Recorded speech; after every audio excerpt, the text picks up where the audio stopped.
Sound test.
Good evening, everyone, and welcome to the Non-Strategic Planning Committee meeting. I will start with item 1, apologies for absence. Could I start by asking the Democratic Services Officer if there are any apologies for absence? Thank you, Chair. Apologies received from Councillor Rebecca Brees, and Councillor Phil Bignell is here as a substitute, and Councillor Muna Kali is running slightly late. Thank you, Chair. Okay, on to item 2, declarations of interest. Do any members of the committee have any declarations of interest in any of the items under consideration at this meeting? Okay, thank you. Item 3, minutes. Do we confirm the minutes of the meeting of the committee held on the 7th of August 2025 as a correct record? Yeah. Okay, thank you.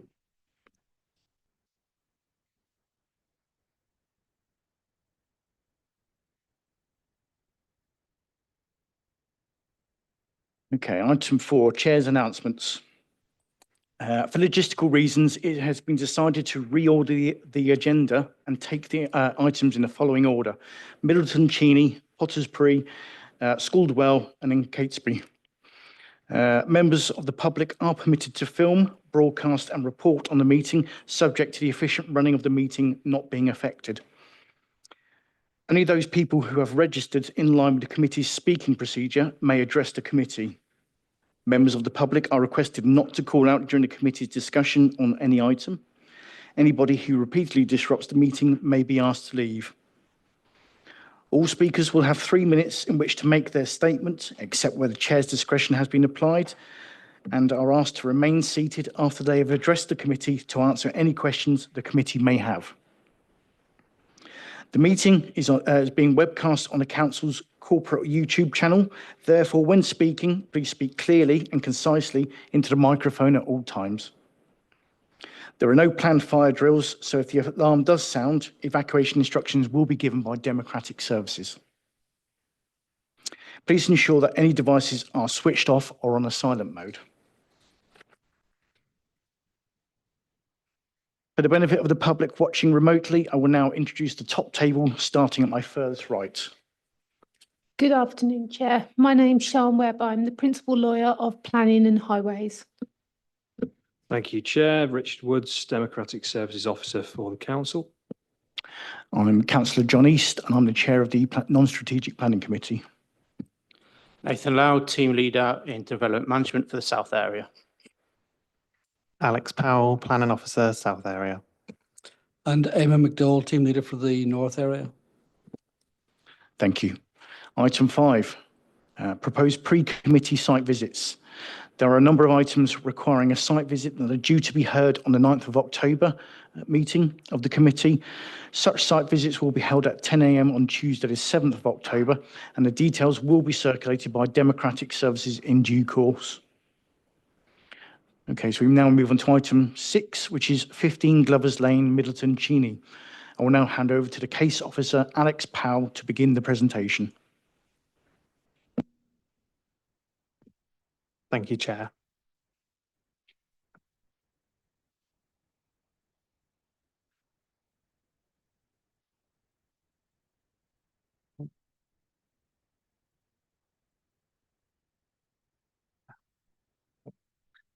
The application site is for a single-storey rear ground floor extension, first floor rear extension, attic conversion, new roof lights and replacement windows and associated works. The application was deferred at the June committee for a daylight sunlight test and a site visit, which have both been completed. The application site, as outlined in red on the right, is located within Middleton, Cheney.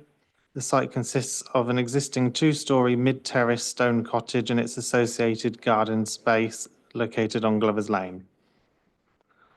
The site also lies within the Upper Middleton Cheney Conservation Area and is towards the edge of the conservation area. On the left photo here is the front elevation of the existing dwelling, and on the right shows Glover's Lane leading down from the High Street. These photos show the rear of the dwelling, shows the existing rear projection and garden of the application site, and on the right shows the available parking space to the rear being one space indicated by the red box. The amount of available parking on site has been highlighted as an issue. Officers are not aware of any parking restrictions within the surrounding area, whilst Glover's Lane would not be appropriate for street parking due to its narrowness. There are other available streets within a minute's walk where there are no known parking restrictions. It is noted that proposed ground floor and first floor extensions don't seek to increase the number of bedrooms at the property, but seek to enlarge the existing rooms. The proposed additional bedroom would come from the conversion of the attic space, and such proposed accommodation within the roof could be achieved without the need for planning permission. However, the insertion of the roof lights that provide light and ventilation into the roof space would require planning permission. These are the proposed floor plans, which show the extent of the proposed extensions. The proposed rear ground floor extension would measure 2.5 metres width, 1.3 metres depth, and 2.3 metres in height. And there would be a parapet wall on the side elevation closest to the boundary between 15 and 15A, which would measure a total of 2.6 metres in height and 1.9 metres in depth. The first floor rear extension would measure 4.5 metres in width, 2.3 metres in depth, and 3.6 metres in height. And the proposed attic conversion measures 6.1 metres width by 6.4 metres depth. Here is the proposed front elevation. It shows the two proposed roof lights on the front roofscape. This is the rear elevation, showing the proposed ground floor would have a bifold door and roof light. The proposed first floor would have one window on the rear elevation, and there'll be three proposed roof lights on the rear roof slope. And the proposed first floor extension would have a gabled roof with one roof light either side of the roof slope. The daylight sunlight report prepared by Daylight Sunlight Consulting was received on the 26th of June. The report undertook a 25-degree angle test from the neighbouring property 15A Glover's Lane and a 45-degree angle test for the neighbouring property 11 Glover's Lane, and it was determined that the adjoining occupants would not experience noticeable reductions in daylight or sunlight. Planning officers have carefully considered the impacts of the proposed development, particularly in relation to design, heritage and amenity, and consider that the proposed development would comply with the requirements of the development plan. Therefore, on this basis, the assessment set out in the officer's report, planning officers recommend that the application is approved. Thank you, Alex. At this point, does the committee wish to ask any questions?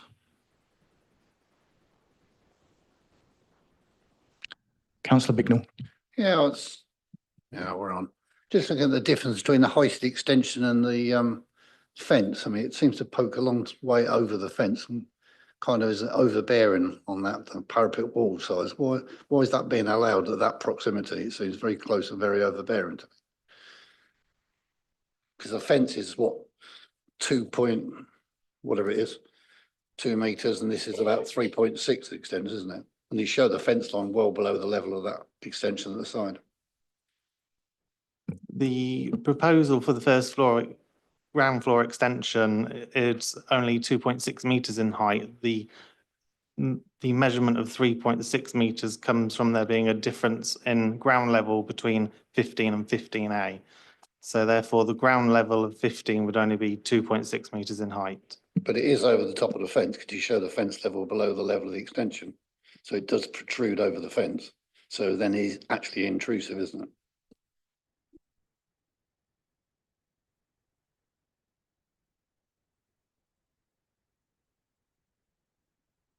Yes, so the protrusion over the fence is only by 0.8 meters. So that's 80 centimeters.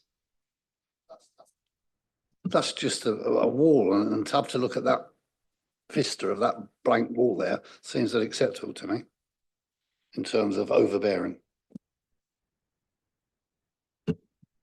As part policy SS2 of the local plan.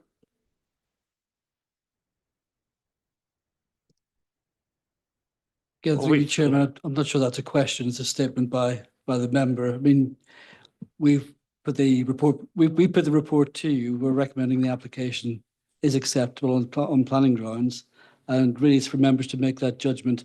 You're entitled to disagree with that. You've obviously made an observation with respect to the parapet wall and its relationship to the adjoining neighbour.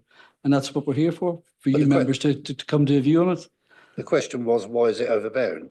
And I'm saying, why is it overbearing? Because it's in contrary of section SS2. But we'll come to it later, don't worry.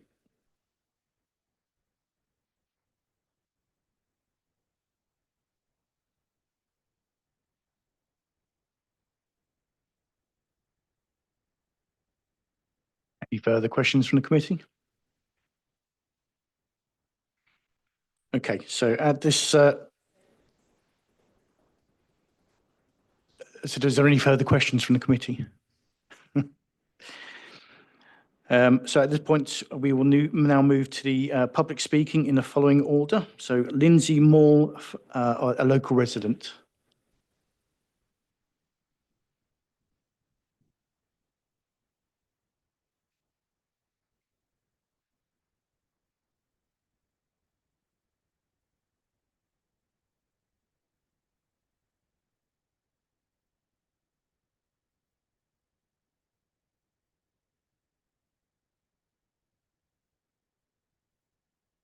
Yeah, hear me okay? Yep. Chairman, members of the committee, thank you for the opportunity to speak. This application for an overbearing and intrusive development represents significant and unacceptable harm to my residential amenity and directly threatens my ability to enjoy and feel safe in my home. My property is not just bricks and mortar, it's my forever home and my place of work. The idea that I could be forced to leave if this application is approved is deeply distressing. The large window in the first floor extension will provide a clear view into the most used room in my home, stripping me of my privacy. He also wants a single-storey flat roof extension, which is usually not acceptable in this area. This one also has a large roof lantern and modern bifold doors, which are also not in keeping with the character of the conservation area. The proposed parapet wall is not just there to hide the alien-looking single-storey extension. It's there to get the applicant past the privacy problem with the first floor window as it blocks that view. My question is this: are the planners telling us that you can build anything that you want in a conservation area as long as you build a ridiculously high wall to hide it? I note the last-minute attempt to get this application over the line by reducing the wall by a paltry 30 centimetres, but it's still right against my already over-height boundary and remains overbearing and claustrophobic. All of the problems stem from the fact that this is overdevelopment of a very small plot. His plot is only just over 4 metres wide, so if he were to set his build back from the boundary, like I had to, he would have no room to build. But then he knew that when he bought the house. It appears that the applicant has bought a 19th century cottage that isn't large enough for his ambitions. Rather than accept its scale, he now seeks to overdevelop it at the expense of his neighbours. Planning policy is clear that existing neighbours are entitled to a high standard of amenity. Nowhere else in the lane are people leaning on their neighbours like this. The application was always going to pass the daylight sunlight test as that room in my home is fully glazed. It did show loss of light, though, at the point where the first morning light comes into my home, the only place where it comes in. Light is just one of a catalogue of issues with this opportunistic application from a non-resident landlord. But let's not forget how important light is to him. After all, he's asked for 7 roof lights to be approved. To finish, I would like it noted that this process, which has gone on for 5 months, has been extremely stressful and has already had a negative impact on my health and my business. I found the planning process itself to be neither open-minded or even-handed as it purports to be. This application has suffered from poor communication, errors in reporting, and still contains contradictory figures, So how can anyone even know what they're being asked to approve? Your statement, please. I would like to thank all of the councillors on the committee for listening to me. This isn't about resisting change, it's about resisting inappropriate, harmful change. I urge you to uphold the policies that exist to protect residents and conservation areas and refuse this application. Thank you. Thank you. Any questions from the committee? Councillor Bignell. Yes, thank you. Your house is on the lower side of the applicant's house. So what is the difference in roof levels between your house and the applicant's house? You got a feel for that? I think it's about a metre. The way I can see that Which way? I'm lower. All right, So okay. I'm lower, and the way it is out the back is there's a wall which is about a metre high. That one is 1 metre taller than yours. Yeah. And you're also quite a bit substantially down Yes. in So terms of ground levels between the two properties. yeah, I'm a metre down below. And another metre at the top, so you're being over. Yeah, I don't know exactly what that meant. Well, I haven't been up there. I believe it's 1 metre, so I'm just Okay. asking you. Yeah. Okay, thank I you. mean, my boundary is basically a metre high wall, a full height fence, and then I would have this Yeah. protruding wall on top of it. Okay. So. Thank you. Any further questions from the committee? Councillor McMurtry. Yeah, can you just expand, please, on how he's seeing into your property? What you think he's seeing in, and also Because- expand on how it's overbearing, as in it passed the light test. So can you please just expand on? Yeah, how you see that? sure, Yeah. sure. So so the rear of my house was built single story, so it didn't affect the amenity of that house. So that's at a right angle to what would be the first floor, the new rear extension. So he would in effect be able to just look out of his window straight down into that room, because that room, because I have the lower floor level as well, it's fully glazed on that side to make sure it gets light. So you would literally be able to, at the moment, if I sit right in the corner of that room, they can see it from the first floor window in that house. So I avoid that corner. But if that is all brought forward in the first floor extension, they'd be able to just look straight down into it. Okay, but your house is next to theirs, right? You're like adjacent. Yes, but the back of mine comes out further Okay. and lower. So Yeah. Okay. No, thank you. I can find a photo to show you. That's fine. Thank you. Any further questions from the committee? No, okay, thank you. Thank you. Thank you.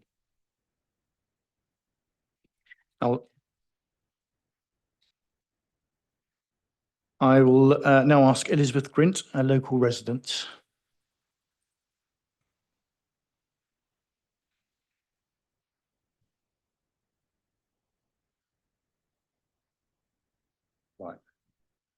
Testing, testing. Hello, everyone. My name is Liz, and I'm speaking once again on behalf of the residents of Glover's Lane. The National Planning Policy Framework is clear. The planning system should protect and enhance our natural, built and historic environments.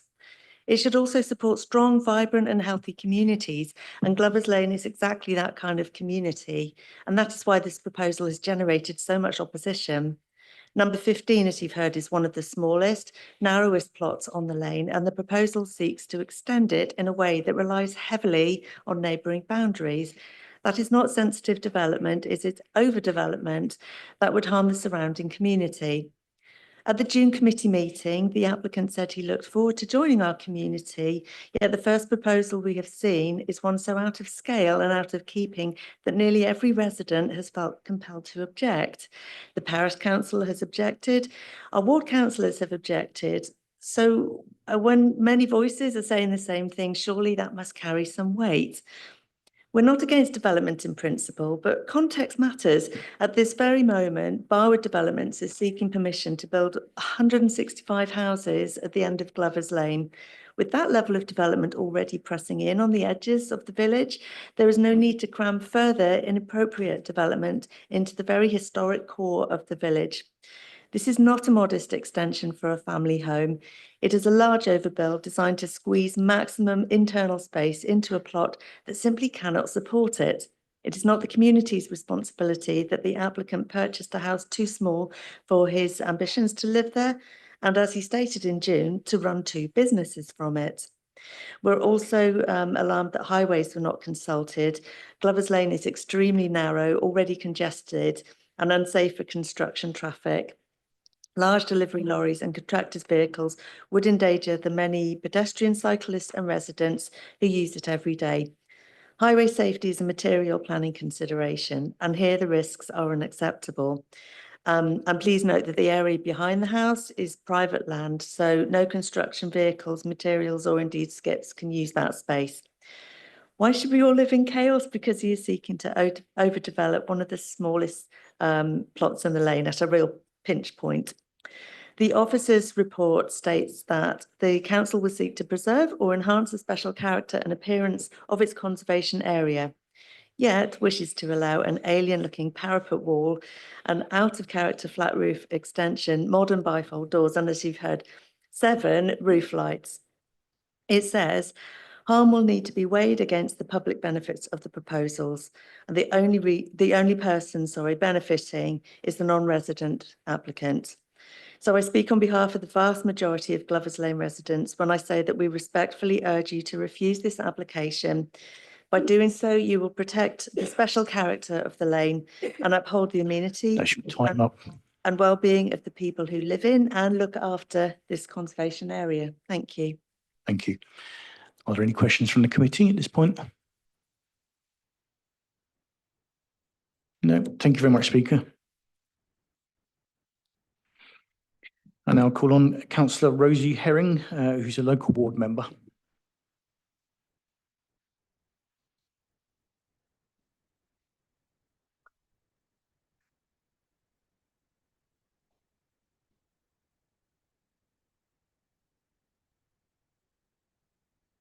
Good evening. I hope those who were able to attend the site visit will agree that this proposed scheme is overbearing and overdevelopment of a small cottage in Middleton Cheney, which the Heritage Statement said was a significant building in the conservation area, which makes a positive contribution to the character of the area. I went back to look at the supplementary planning guidance that we're all supposed to adhere to, and I will quote, extensions on semi-detached and terrace properties are constrained by their impact upon neighbouring properties. Daylighting and amenity guidelines within the garden sizes, distances and spaces section of this document provides further considerations in this respect. When designing new development, care must always be taken to ensure that adjoining residential properties do not suffer unacceptably half-full loss of sunlight and daylight. Where a development would be likely to reduce the amount of light entering the window of a primary living area to an unreasonable degree, planning permission will be refused. If the proposed development is on lower land than the neighbour, its effect on nearby existing properties is likely to be less significant than if it was on the same level. Conversely, new developments on higher ground than neighbouring development are likely to have a greater impact on those existing dwellings. Protecting the amenity of all adjoining residential development should be considered. Principally, this is to safeguard their privacy, outlook, and loss of light. Proposals with less than the recommended minimum garden depth will only be approved where it can be demonstrated there's no detrimental effect to the amenity of the new or existing residences. Garden depths of 11 metres or greater are preferable and should be the design target. What's left of a garden in this instance is less than 11 metres and less than the 9 metres, which was the minimum, especially when this scheme creates a bigger 3-bed property. Flat roofs are normally unacceptable. They will not be reflective of the local vernacular. Very occasionally, they can be provided to single-storey additions hidden behind parapets where appropriate. How exceptional does the committee believe that this application is?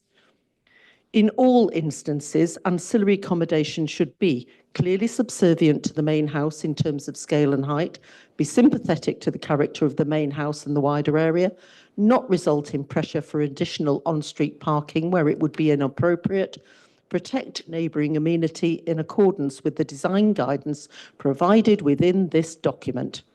This scheme does not meet these requirements. It's not sympathetic to the character of the main house and wider area. It does not protect neighbouring amenity space. Parking requirements are 2 spaces for 1 to 3 bedroom properties. As there's only 1 car parking space here, it does result in pressure for Thank you. That's your time up. Thank you. additional on-street parking, and anyone on the site visit would see how narrow Glover's Lane is. I therefore suggest this particular application be refused as it clearly does not comply with our own supplementary planning document. Thank you. Thank you. Can you remain seated for a moment? If there's any questions? Are there any questions from the committee at this point? No. Okay, you can go now. Yeah. We now have a written statement from Councillor Rebecca Breeze, who's the local ward member as well. Thank you, Chair. I will now read the statement of Councillor Rebecca Breeze. Members of the Planning Committee, I called this in due to the impact it is going to have on the immediate neighbour at 15A Glover's Lane, Middleton Cheney. I spoke at the original meeting in June, but unfortunately I'm away this evening with the application back on the agenda after a site visit. My concern with this application is the appalling overbearing situation that proposed extension will create. The objecting neighbour's property sits 1 metre below the applicant's. 15A was built a decade ago and it was carefully designed at the time so as not to impact on neighbouring properties. This application, though for a small extension extending beyond the house at number 15, will have an outsized impact on the amenity of the neighbour at number 15A. To impose a parapet wall immediately adjacent to the boundary and extending 80 centimetres above the existing fence line is frankly brutal and unacceptable. Officers say that the affected room in the objector's dwelling is not a habitable room. But if it isn't, what is? It is the room the objector lives in. That is, she works, dines and sits in this room. The occupant of 15A will have a back door and windows facing directly on this parapet wall only 2 metres away, which will tower above her at 3.6 metres. In my many, many years of involvement in planning, I've never seen anything quite like this with an officer recommendation for approval. In addition, the parking situation in this conservation area will become even more difficult, and an officer suggesting that a resident will park on the high street where few park at present, Chatham Road and Archery Road on the other side of the busy main road is nonsense. Please refuse this application as it is contrary to policy SS2 of the South Northamptonshire Part 2 local plan, in that the application will unacceptably harm the amenity of users of neighbouring properties, specifically 15A, due to the overbearing nature of the parapet wall due to its height and proximity. The application also fails paragraph 127F of the National Planning Policy Framework, which states that planning policies and decisions should ensure that developments 1. Create places that are safe, inclusive and accessible. 2. Promote health and well-being. 3. Provide a high standard of amenity for existing and future users. Additionally, paragraph 130 of the NPPF reinforces the importance of good design and ensuring that developments function well, are visually attractive and respect local character, factors that contribute to neighbour amenity. The application does not satisfy the South Northamptonshire Parking Standards and Design Supplementary Planning Document, paragraph 3.2, which states that the provision of adequate parking within residential areas is a key aspect of any development proposal, as only 1 parking space is available and Glover's Lane is not appropriate for street parking. And that concludes the statement of Councillor Breeze. Thank you, Chair. Thank you. I'll now ask Jonathan King, the applicant, who is attending remotely. Good evening. Could I just check I can be heard? Yes, you can. Fantastic. Okay, I'm ready. Good evening. I'm Jonathan King, the applicant for 15 Glover's Lane. Thank you, Chair and Councillors, for the opportunity to speak today. I apologise for not being able to make this in person on this occasion. I also thank the officer for his report. whilst I acknowledge the concerns raised by neighbours, I welcome his observations and recommendation. My partner and I wish to settle in the village and make the house suitable for 2 people to reside. For over a decade, the 2-bedroom property has been occupied by 1 person. Therefore, I am proposing modest changes to create a home fit for us. The Conservation Officer has raised no objection to the design, scale or massing. Since the last committee meeting, the parapet wall has been reduced in height to align with the existing ground floor gutter line at 2.6 metres. The ground floor extension projects only 1.8 metres, with 1.2 metres of this being internal to provide a modest dining area. The remaining is for the external canopy, which would allow year-round use of the outdoor space. This represents approximately 10% of the existing garden length. The parapet wall is to be built of local stone in place of the existing timber fence. Roof lights to the front would not be visible due to the narrow elevated lane, enabling us to create a reduced height study in the loft space that was historically used before the construction of 15A and 15B.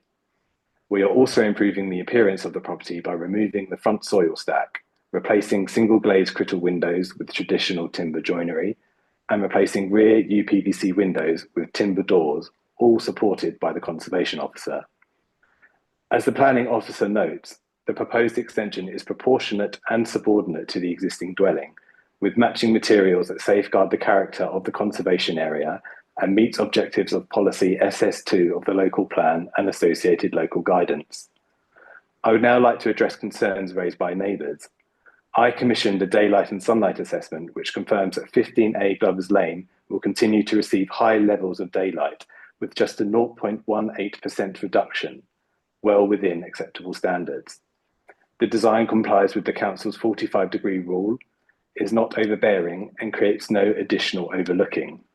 This is by the Planning Officer in his report. I note the majority of the proposed works would fall within permitted development limits, save for this being within the conservation area.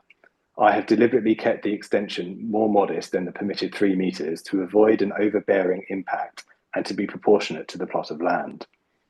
In respect of parking, we own 1 car and intend for this to remain, using bikes locally. I note the Highway Authority has raised no objections in respect of this. In conclusion, my architect and I have sought a sympathetic, appropriate extension that improves both front and rear elevations. I am not a developer seeking major change, but simply wish to keep the property as a 2-bedroom cottage fit for 21st century living. If approved, I look forward to making this my home, and I hope this addresses any concerns raised by neighbours. Thank you for your time. Thank you. Are there any questions from the committee at this point? Councillor Bignell? Yes, thank you, Chair. The applicant stated that the conservation team had no objections to this, but if you read the report in front of you, it suggests that the roof lights on the Glover Lane elevation are removed and reduced the number of roof lights on the rear elevation. That's from the conservation team. I take that as being some sort of objection. If I may reply, my comment was on in terms of massing and scale. I do know the Conservation Officer's comments on the front roof lights, and I attempted to justify that in terms of the narrow lane of the narrowness of Glover's Lane. I was just commenting on what you actually said, and you said no objections from the conservation team, which is untrue. Thank you for your comment. Councillor Beryl, did you want to? Oh, sorry, Councillor Cartwright.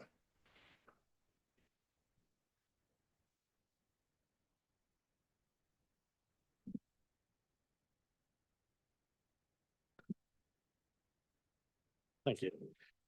Thank you, Chair. Mr. King, have you stood in your neighbour's garden and looked towards your property from there? I have not, no. Unfortunately not, no. Okay, thank you. Any further questions from the committee?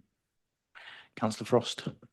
Thank you. Thank you, Mr. King, for that. And you started off by explaining that you needed to make these changes to make it fit for inhabitation, but for 2 people. But even after listening to you very carefully, I still can't understand, and reading the report, I still can't understand what it is about the current layout that makes it so difficult for 2 people to live in it. Could you just embellish that a little bit? Thank you. Thank you for your comment. The reason I noted that it has been lived in by a single person for the last 10 years is because I think that is unusual for a 2-bedroom property. And I think the reason why that is the case is what could be known as the primary bedroom can only fit a double bed against one wall. So my current tenant who lives there has his double bed against one wall and comments to me that he can't have his partner over because they can't get out of a respective side of the bed. Therefore, the first floor extension, which aligns with 15A, creates a slightly bigger primary room in which you can get a bigger bed and get out of either side of the bed. So in my opinion, that makes it slightly more livable than it currently is. Thank you. Supplementary question. So what I'm taking from that is, if these changes, if approved, would make it easier for you to let out the other room. Is that sort of what you're saying? Absolutely not. No, as I said at the beginning of my statement, it's for my partner and I to live in. This, if approved, would cost me a lot of money to do, and I certainly would not propose spending that kind of money to let out this property. It was never the intention or why I'm proposing these works. Okay, thank you. Any further questions? Councillor McMurtry. Yeah, I'm just getting two conflicting messages here, to be honest, because you're saying that there's going to be no impact on the overlooking, whereas the lady next door is saying the opposite thing. So I'd just like you to expand on that point a bit, why you don't think that, you don't think that's going to affect looking into her property, or what you're trying to say there. So thank you for your comment. As I understand overlooking, this would mean that I would create something that means I can look into my neighbour's garden. This is not the case. On the first floor, I'm proposing to extend out in line with 15A, which creates no additional overlooking to 15A. On the ground floor, the 1.2 metre internal extension is obviously covered by the parapet wall and then the fence line. So this allows no overlooking into 15A either. So in my opinion, and as per the officer's comment in his report, this does not create an overlooking issue. It also aligns with the council's 45-degree rule. And I would just like to highlight again the results of the daylight and sunlight report. In the previous meeting, it was claimed a complete loss of sunlight and daylight to my neighbour at 15A, but this is not what the daylight and sunlight reports, and a 0.18% loss in daylight, given that they are both south-facing properties. Okay, was that 0.18% or was it 18%? Sorry. 0.18%, so less than 1%. Yeah, thank you. Councillor Barrow, do you want to ask a question? Yes. Mr. King, Councillor Burrell, a couple of issues on the actual design. Is it your intention to replace the fence and build on the boundary, or what's your intent there? The planning draws us for it to be built in front of the fence, so the fence with my neighbour will remain. However, in my opinion, and as I tried to stress in my statement, a wall built of local stone, in my opinion, is more attractive and more appropriate than a timber fence. So if my neighbour were to permit it, this could form the new boundary, but that would have to be done via party wall awards, etc., which naturally I would kick off that process if awarded. But at the moment, the planning drawings are to build that in front of the boundary, the fence line. It was my understanding that you can't build on the boundary itself. Another thing, around the back, it's all private land used for parking only. What's your intention? What's your transport intentions? How are you managing to get the materials around there, etc.? Because it's extremely tight, the plot itself. So I haven't done a construction traffic management plan yet, which I'm happy to submit as part of condition if approved. There is a single alleyway between myself and number 15 and number 11 for materials to be delivered to the rear garden. If I were not permitted to take materials to the rear, which I understand from a previous speaker here. However, there is a single parking space for me in that private land, of which I have a right of way across. But if that's not permitted by owners of that land, then it will be done via the single alleyway. And as I said, I'm happy to provide a construction traffic management plan under condition if approved. Yeah, just one of the speakers earlier, it was on the understanding it was for parking use only, but you may want to address that. That's all for now, Mr. King. Thank you. Thank you for your comment. Councillor Rainbird. You did say that the front elevation attic windows wouldn't be visible on the road, but obviously prior to site visit, the roof line is quite visible. And they would be quite visible to the road. So I'd just like your comment on that, please. Thank you for your comment. I simply meant that due to the narrowness of it, if you were standing directly in front of my property in the road, these would not be seen. I'm also drawing upon previous precedent within the village of heritage roof lights on the front of buildings and in roof lines. So I'd just like to say again, obviously we did stand in front of your property and it's still quite visible. It is narrow, but still standing in front of the property, the roof lines are still very visible. Okay, thank you for your comment. And I do know the conservation officer noted this as well. As I explained within my statement, my intention is for this very reduced height space to act as a study space. It's 2.2 meters in height at its most. Previously, there was a side window before the construction of 15A, as this was habitable space. If it was completely condemned by the conservation officer, it's quite easy to have these removed from the drawings if it were to be approved, if the front facade is of interest. Okay, thank you. Councillor Frost. Thank you. One last question. Someone's just sort of playing with me. Did I hear you correctly? Did you say that only one person lived there in the 10 years before you bought the property? And did I hear that right? And if so, how would you know that only one person lived there in the 10 years before you bought it? Thank you for my comment. That is my understanding. I've let out the property for 3 years now to a single gentleman. Prior to that, I bought it off my neighbour, Tony, who owns number 11, who explained to me that the single woman living there had lived there alone for very many years before. Thank you. Any further questions? No. Oh, Councillor Rainbird. Sorry, just to back on Councillor Rupert Frost's comment. Just because one person has been living there for the past 10 years, what makes that justifiable for two people not being able to live there? Thank you for your comment. It, of course, is not black and white, and it does not mean that two people could not live there. But when I purchased the property and unfortunately had to let it out, it was on the open market. I had families come to visit it, a couple with a newborn, who simply said to me that it was too small for them to live in. After various meetings of potential tenants, it seemed only single people were interested in this property. Hence, it is now let out to a single gentleman. Because in my opinion, the proportions of a cottage of this size are not appropriate. And I feel it's almost a shame that a 2-bedroom property cannot be let out to at least 2 people or a couple with a child, simply because the master bedroom is too small and can only fit a double bed and not much else. Hence, I'm trying to make those improvements for myself and not for letting out. Sorry, one last question. I'm still so confused. If it's not big enough, why did you buy it? Thank you for your comment.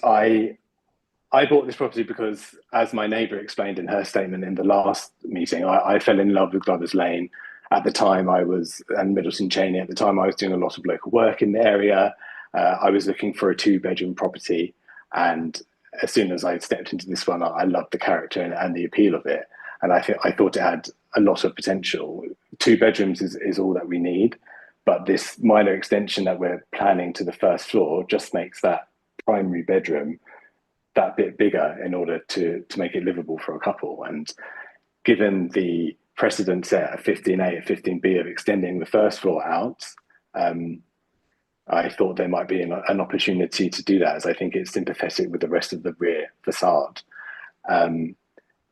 Unfortunately, I think what has gathered quite a lot of criticism is the ground floor extension, which, as I said in my statement, I've tried to make as modest as possible at 1.2 meters internally, as opposed to 3 meters within permitted development, just to simply make the ground floor living better and safer in order to create a fire escape from the main front door. It's simply the reason for it, and to use the external space under a canopy during the winter, which has become crucial to me and my partner during COVID times when we had no garden. So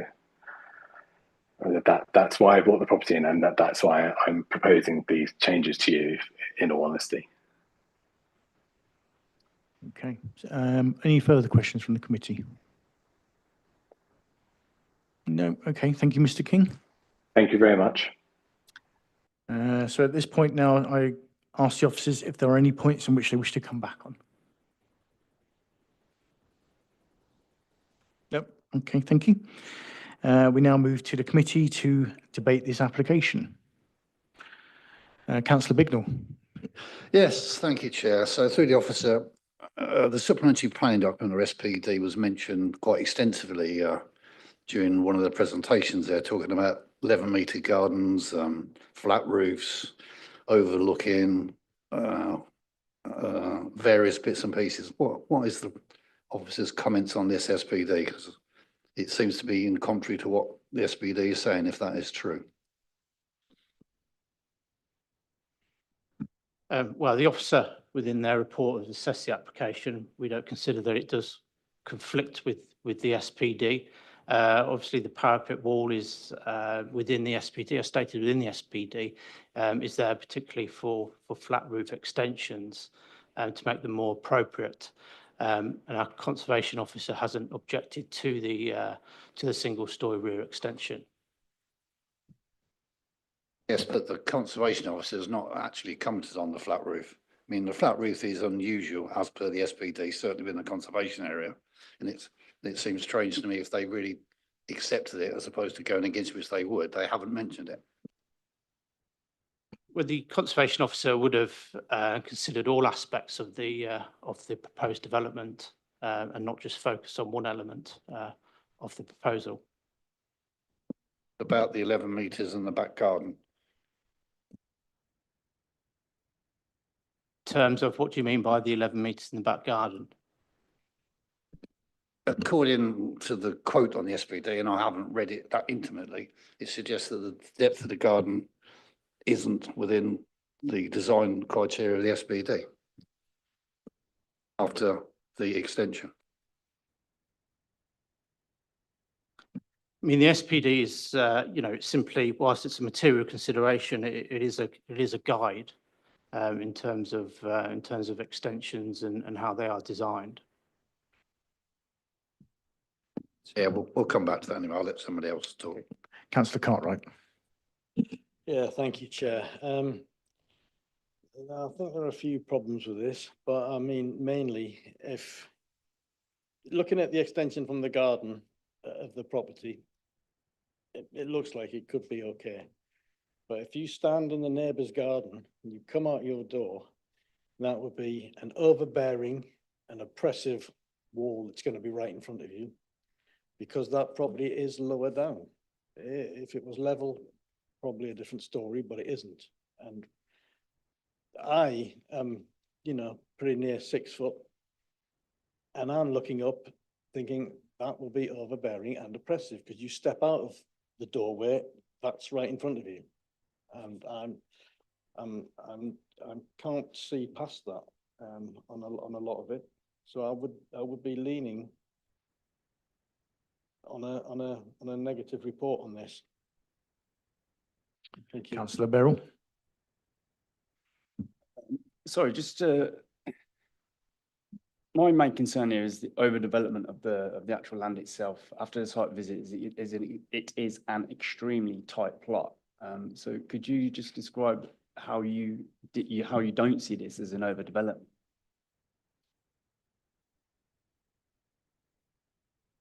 I mean, our assessment and our opinion is that it is a modest extension. I think you have to bear in mind as well that, you know, under permitted development, there are various things you can do in terms of extensions, outbuildings without planning permission, which will obviously decrease the amount of usable garden space that you could enjoy. So that's something that to be taken into consideration as well.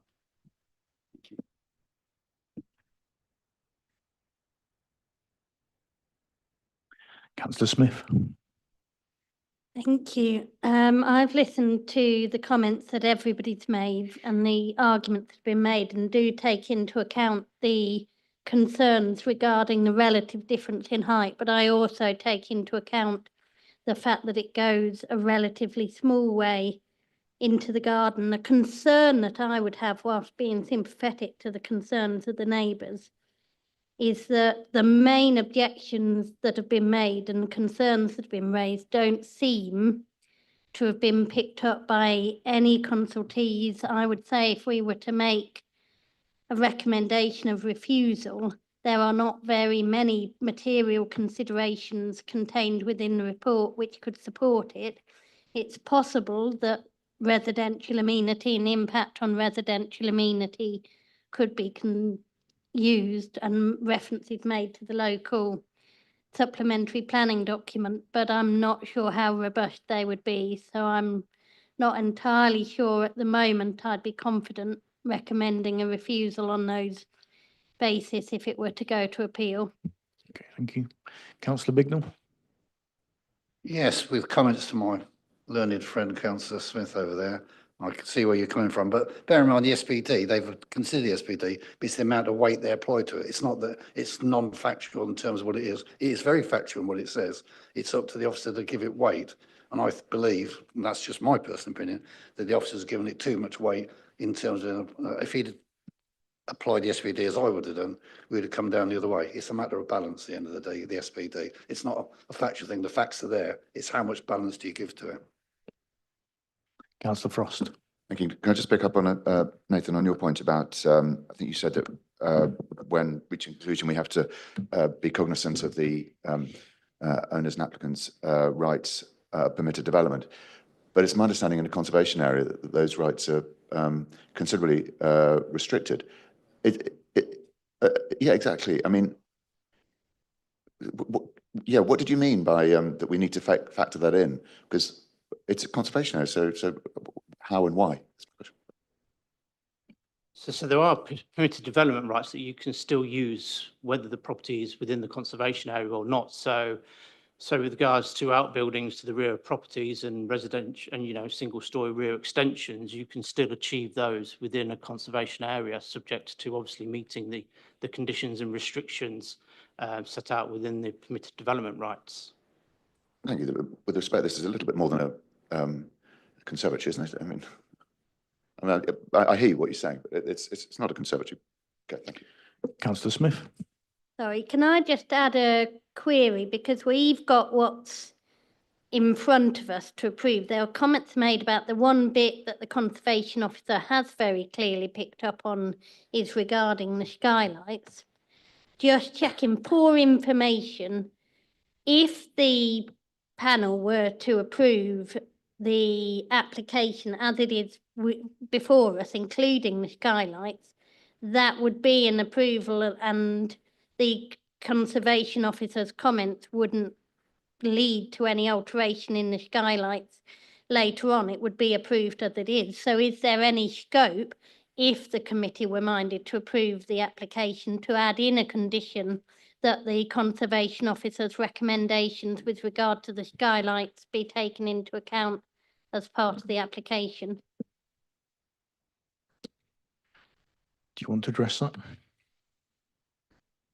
Yeah, I mean, members have to obviously consider and assess what's in front of them. In terms of the roof lights, we can ensure that they are conservation roof lights, so they don't protrude above the roof plane. I think I'm just double checking. Recommendation to reduce the number of roof lights on the rear elevation.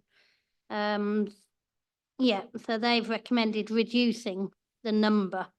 the conservation officers.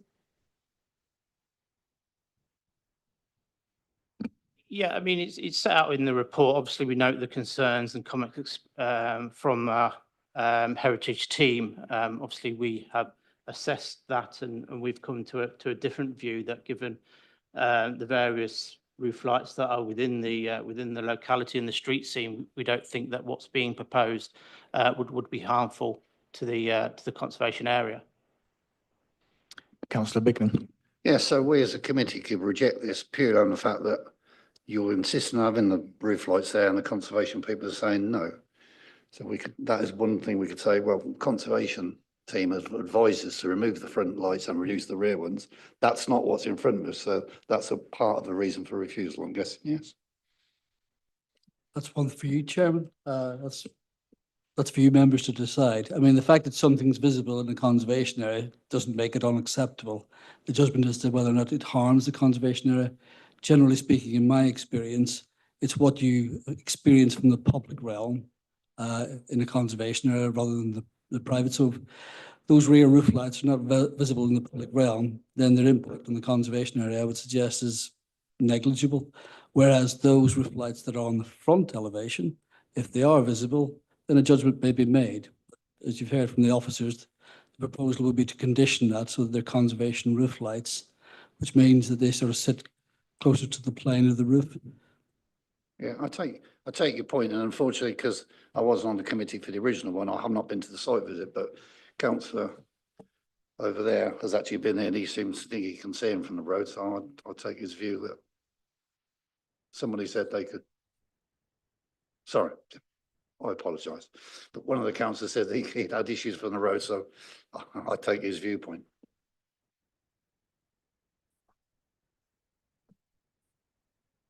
Does anyone wish to put forward a proposal in favour of the recommendations?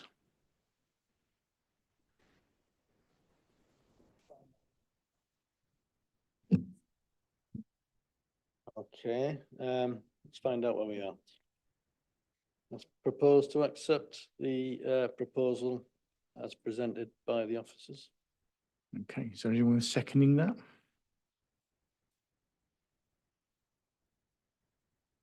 I don't want to second. I would sort of go with what Zoe Smith was saying about the roof lights on the front that would sort of impose on the conservation area. I think maybe they need to be revisited, but I'd be happy to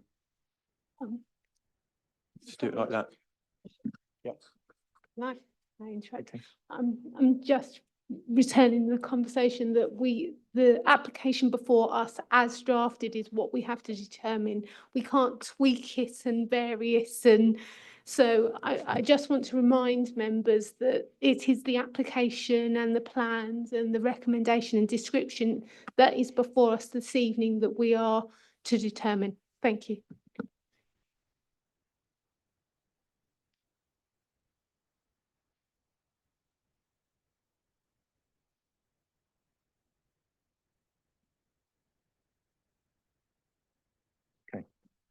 So back to the proposal by councillor Cartwright. Is there anyone prepared to second this? That looks like a no. Okay, so that motion falls. So does anyone wish to make a counter proposal? Councillor Bignell. I'd like to, well, I'd like help from the officers, obviously, but I'd like to say that we refuse this with respect to policy SS2 of the local plan part 2 with the amenity harm and the overbearing nature of the property. Also like consideration to the supplementary planning document in terms of the flat roof within the area, and also the fact that our conservation team recommended no roof lights at the front of the house. So that would be another reason, but I mean, I'm not good at words and putting it together, but that's unless somebody else has got any other things they're not happy with, then please add to the mix. But that would be the basis of my proposal, Chair. Okay. Thank you. Does anyone wish to second this proposal? Councillor Smith. Okay. Yes, please. Yep. Thank you, Chair. I'll summarise the proposal for you, Councillor Bignell, that you're recommending or proposing that the committee refuse the application contrary to the officer's recommendations. on the grounds that the proposal would cause unacceptable harm to the amenity of the neighbouring property at 15A Glover's Lane, Middleton Cheney, and as such is contrary to policy SS2 of the South Northamptonshire Part 2 local plan, and is also contrary to the adopted supplementary planning guidance or document in respect to the flat roofs. I would caution you against using the Conservation Officer's comments, as they're not an objection. It would be difficult to sustain that at appeal, as they have not formally objected. But in respect to the other points, does that summarise your proposal? Nearly. Could I add in 127F of the MP PPF, which talks about 1.2, so also contrary to paragraph 127F of the National NPPF, that obviously states the 3 points raised with regards to places that are safe, inclusive, accessible, health and well-being, and obviously high standards of amenity. Yes, thank you, officer. And that's the Excellent. officer recommendation. Thank you. Okay. So now we will take a vote on the proposal from Councillor Bignell. So all those in favour? That's Councillor Smith, yeah. You got. I'll put a vote in there as well. Those against? Any abstaining? 4. And that's it. So motion carried. Through you, Chair, could I just clarify for the reasons for refusal when we're talking about residential amenity, the particular points that you, in terms of residential amenity, because obviously residential amenity could mean loss of light, loss of sunlight, loss of daylight, loss No. of privacy. So The it's just to overbearing clarify. nature of the property next Right, to it. okay. And the, what wall did you call it? Oppressive wall, that's a good word, yeah. Clarified, as we've clarified that additionally, should we take the vote again, as we've obviously amended the reason for Yep. refusal? So yeah, just with the slight amendments, do we want to take that vote again Clarity. for clarity? Yep. So again, all those in favour of Councillor Bignell's proposal?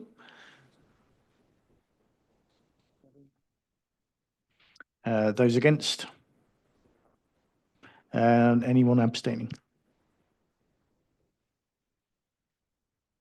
Okay, so that's motion carried again. Thank you.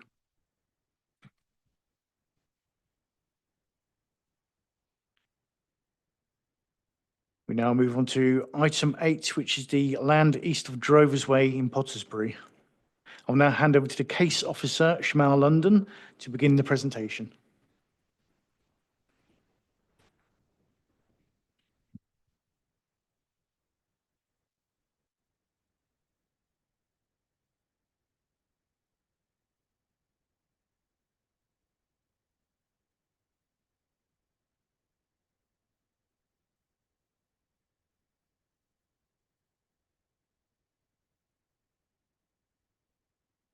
Evening all. This application relates to land east of Pottersbury. The proposed application, this is a hybrid application in that it's made up of 2 parts. The first part of the application is for full planning permission, whereby the scheme proposes the erection of 20 affordable homes as an entry-level exception site. The scheme also proposes the upgrading of further lane, a new access, parking, landscaping, and enabling works. The second part of the application is for outline permission, with all matters reserved for the erection of 3 self-built dwellings. I'd like to point out that there has been an addendum in that we received comments from the education officer. The commentary from the education officer said that to state that the early years contribution is payable, as the increase from the development would result in a deficit of early years provision. So the payment of £75,220 is payable. The prime year's contribution is also payable, as the provision is at capacity. Therefore, capacity would need to be increased in the area. However, secondary education contribution is no longer relevant due to the forecasted sufficiency of place. This is a location plan of the application site. The site is made up of an area of approximately 1.12 acres of land located to the east, the eastern edge of Pottersbury, adjoining the confine. The land is currently used as a paddock for horse grazing. The site is located within the open countryside. It would adjoin the confine of Pottersbury, which is a secondary village A, as defined within policy SS1 of the local plan part 2. So this is an aerial view of the site where the gold star is where the application site is. So it's also important to note, while the cumulative site area comprises of 1.12 hectares, this is broken up into two separate applications, where varying 0.65 hectares for the full permission and 0.47 hectares for the outline permission. The site is flanked by an existing development along Further Lane, which is located to the west. This existing development consists of affordable houses and apartments. To the east is Swallowfields Stud and its associated agricultural outbuildings and stables. To the north is open field screened by a row of existing trees along the north of Further Lane. Sorry. The topography of the site is relatively level, with a very slight fall in land towards the east. The site itself is well screened from surrounding areas and is not prominent within the village. So for context, this is Swallowfields Stud, and this is the development that was approved in 2010, which currently exists. And this is Further Lane for reference. And this neighboring development, which I'll refer to in a moment, is along Drover's Way. So that's just for context. So this is an illustrative plan of the application site. To the left of the neighboring development is the development I mentioned, which is along Drover's Way, it was approved in 2010. And as I aforementioned, this with 4 affordable flats and dwellings. The proposed development would be separated by a buffer of mature landscaping, which is located, where my cursor is currently pointing. To the far right of the application site, this is where the proposed the 3 proposed self-built dwellings would be located. And along this left side and the middle of the site is where the 20 affordable units would be located. This is what this plan shows is a tenure and a housing mix of the distribution of the site. So shaded in red are the social rent units, and shaded in blue are the shared ownership units. Table 1 shows how the 20 affordable units would be divided, being 4 one-bed flats, 6 two-bed dwellings, 8 three-bedroom dwellings, and 2 four-bedroom dwellings, and then, of course, the 3 self-built units. Table 2 lays out the tenure, so there would be 3 two-bed houses, 7 three-bed houses that would be shared ownership, and 4 one-bedroom flats, 3 two-bed houses, a 1 three-bed house, and 2 four-bedroom houses, which would be social rent. So these are the proposed elevations, which show what the proposed buildings will look like. So these are the elevations for the apartments or the flats, the 2-bedroom dwelling elevations, 3-bedroom, and then the 4-bedroom. The proposed elevations are considered to be in keeping with the neighboring development along Drover's Way. And these are the proposed floor plans. So this is the floor plans for the proposed 1-bedroom flats, so ground floor and first floor. These are the proposed floor plans for the 3-bedroom units. So to the left, this is what the standard 3-bed house would look like, the floor plan, at ground floor and first. And to the right are the wheelchair accessible units. So they basically have a ramp to the front and to the rear for like wheelchair units, well, wheelchairs to access. And these are the proposed floor plans for the 2-bedroom and 4-bedroom dwellings. So to the left are the floor plans for the 2-bedroom dwellings, and to the right, the floor plans for the 4-bedroom dwellings. So this is a proposed parking layout. So comments were received saying that the application site would not provide sufficient or adequate parking. So the development would provide sufficient parking in keeping with the council's parking SPD. We do note that they are examples of tandem parking being one car parked behind the other. However, where tandem parking is provided, these are for basically dwellings of the same occupiers of the same household. So this is the proposed street scene. So to the bottom right is a tiny key.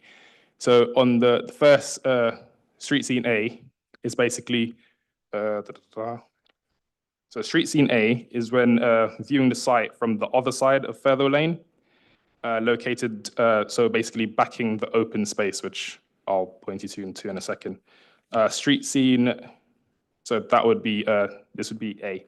So street scene B is basically looking down the middle of the site when looking from east to west. And street scene C is here where I'm pointing currently. So this is a view when looking from Fairview Lane. So basically, currently, this is an open field. So when you're stood here, this is where you'd be looking across. So now these are some photos of the application site. So this is the neighboring development. I'll show some other photos in a second. So this is the neighboring site that was approved in 2010 along Drovers Way. This is the field in which the proposal will be located, and this is the neighboring Swallowfield stud, which is this is an agricultural dwelling with agricultural paraphernalia located within the site. This is another photo. So these are now long views. So this photo is basically to the rear of Swallowfield's stud. So this is down Fairview Lane. So basically, this is a continuation of Fairview Lane. And this is a long view when stood from right of way. So this is not the site, but basically looking in the direction of the site. So again, these are views from, well, long views of the application site when stood from a public right of way. And this is what Fairview Lane looks like. So Fairview Lane, this is before you get to the application site. So it's the start of Fairview Lane, then it continues into where the site is. And so this is basically photos of the application site as is. So it's currently a field, which is there's just a horse box, timber horse box that's located on the site, and horses grazing. And again, views across the field. And again, this is just photos showing, again, the field, the neighboring development, and the other neighboring development. So I tried as best to get photos of the access to the site. So this is basically along Fairview Lane. So this is Fairview Lane, it's the same thing. So it's basically different angles. Also, Fairview Lane. So this is the neighboring development. So this is located to the east of the application site.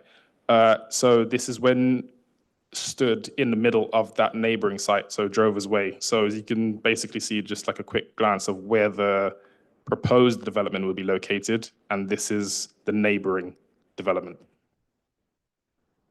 Okay, so in summary, on planning balance, the scheme is deemed acceptable and would provide a much needed housing to maintain the council's low housing supply.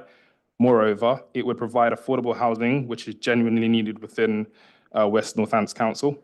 The proposal would result in an acceptable impact on character and appearance, and it would read as a natural extension to the village and would provide acceptable residential amenity for future occupiers without hampering the residential amenity of neighboring and future occupiers. Notably, the scheme has overcome recent refusal reasons from previously refused applications. Namely, there was an application refused in 1979. Those reasons for refusal were for sewage and drainage. The application there was a second application which was then refused in 2010. That was for impacts on character and appearance, lack of securing a section 106, and the fact that the scheme did not join the confine. Those reasons for refusal have been overcome in this application. For those reasons, officers urge members to agree with the officer's recommendation for approval, subject to planning conditions laid out within the officer's report and a section 106 agreement. Thank you.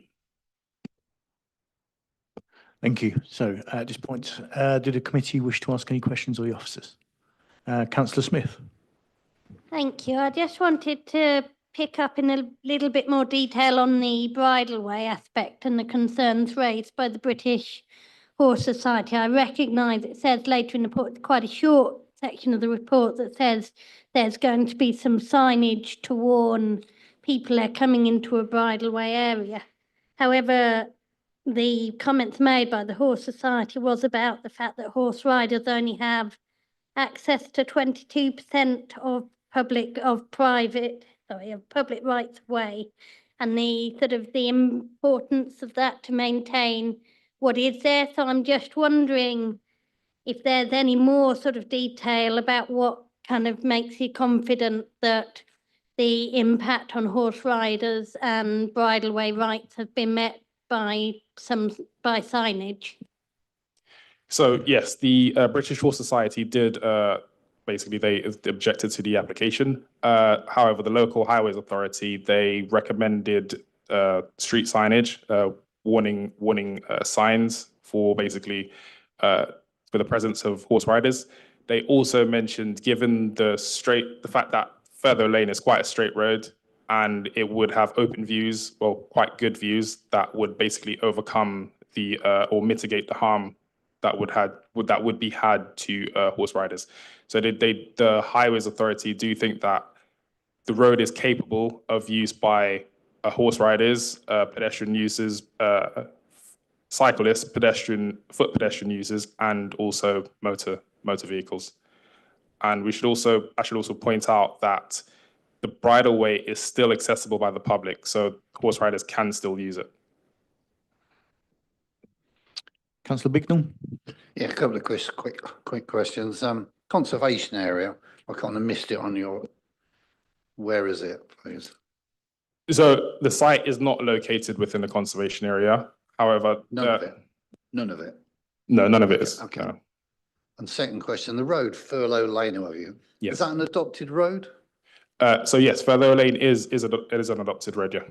Oh, the bit along the top, is it an adopted road? Because you can't build that number of houses off a non-adopted road. can you? Okay, so I'll go back to the photos to basically try and.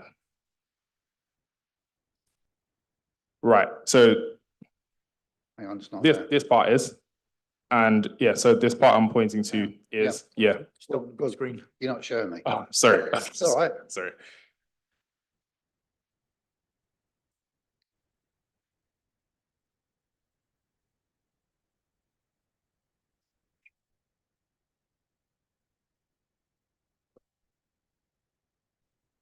All right. Yeah, right. So this part is, so as it continues, then I think I had some other photos. So basically, That bit isn't, is it? yeah, no, this part isn't. So how do you build up on an adopted road with more than 5 houses? Bit up to the 2010 development isn't adopted. Yeah, and calling out, Councillor Pease. Right, okay, so as per the comments from the local highways authority, we actually have not had any objections based on the fact that they do feel that the scheme is capable of accommodating the proposed development. So I don't dispute what Dave said. I'm just saying, I always understood you couldn't build more than 5 houses off an unadopted road. Yeah, that is noted by the highways officer. However, they do feel that the site does have capacity and the You're proposed confusing development. now. Is that fact or not fact? Legally, can you build more than 5 houses off an adopted road? I don't believe you can. Again, through you, Chairman, my understanding of local highway authority is they won't, you can have up to 5 served off a private drive. Yeah. You could have more. It's the developer's choice whether or not they then offer it to the local highway authority to formally adopt. So that's a decision the developer would have to take in due course as to whether or not they wish for the road to be formally adopted.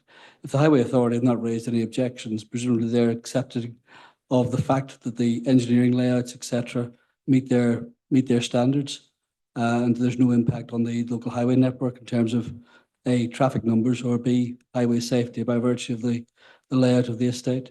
I've not been to the site, so I don't know the site in detail. That looks like a farm track there. Well, I'm looking at the parking layout plan, and it shows an engineered road serving the site with either service strips or footpaths along either side, with adequate turning heads, etc. So the layout of the development would meet what the Highway Authority have asked, given that they've not raised any objections. So what you're seeing in the photograph probably will not be what happens if development is approved. It clearly needs to be developed and engineered to satisfy the Highway Authority. Sorry, I should add further to what Eamon's added. In the transport assessment, there was a sweep plan that actually showed once the development is completed, it would be wide enough for two cars to pass each other. So, I mean, obviously, once it's completed, it wouldn't look like this. Any further questions from the committee? Councillor Tarbin. Sorry, I may have missed this, but I was just wondering, is this classed as a development in open countryside, or is it within the confines of the village? It is classed as, it's within the open countryside, yes. Anyone else for questions? Okay, at this point, we now move to public speaking in the following order. Jane Cox Rogers, a local resident. Yeah.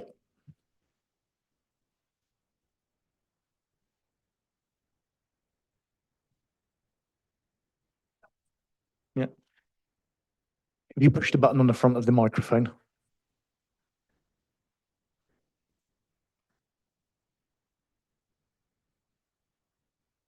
Yeah, push button and the red light should come on. Yeah. Hi, good evening, Chair and members. My name's Jane Cox Rogers, a resident of Pottersbury for about 30 years. And I'm the owner of Swallowfield Stud, and I'm speaking to object. Firstly, the site lies outside the defined village confines in open countryside. Both the South Northamptonshire Local Plan and the National Planning Policy Framework are clear. Entry level or exception sites must be proportionate in scale. At 1.12 hectares, and when combined with Drovers Way next door, this scheme far exceeds the 1 hectare and 5% thresholds set out in local policy. Granting permission here would set an unsustainable precedent to the plan-led system. Secondly, there is no clear local housing need to justify this scheme. Pottersbury's own parish survey in 2022 did not support development of this size. There are also only 2 individuals locally registered with a self-build connection, yet this scheme proposes 3 self-build plots. The application therefore fails the policy test for both affordable and self-build housing. Thirdly, the development would result in an over-concentration of affordable housing with Drovers Way. This part of the village would host over 40 affordable homes clustered together. This is contrary to the principle of balanced mixed communities and risks creating an isolated pocket of housing detached from the heart of the village. Oh God. Fourth, there are serious infrastructure and access concerns. The scheme relies on further lane, a narrow lane that doubles as a public bridleway, and for people as well, local horse riders and carriage drivers. I drive a horse carriage. Local horse riders already face safety issues.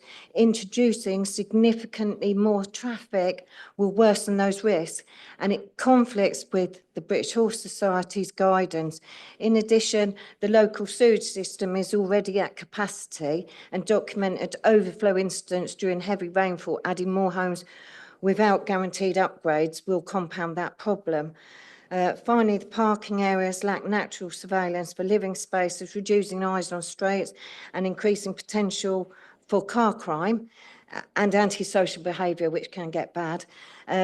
The rear gardens back onto open land or pathways without protective measures, leaving them vulnerable to intrusion.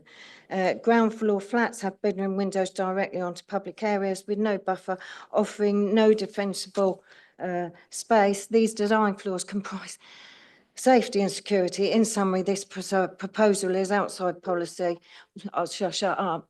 No, shall I just finish? I'll just say thank you. There was Finish off your statements. I'm really sorry. Shall I go? Thank you. No, sit down. We have some questions, maybe some questions from the committee. Please don't. So at this point, does anyone wish to ask any questions? Reluctantly. No, okay, you may go. Thank you. Thank you very much. I now ask Rhiannon Biscoe, also a local resident.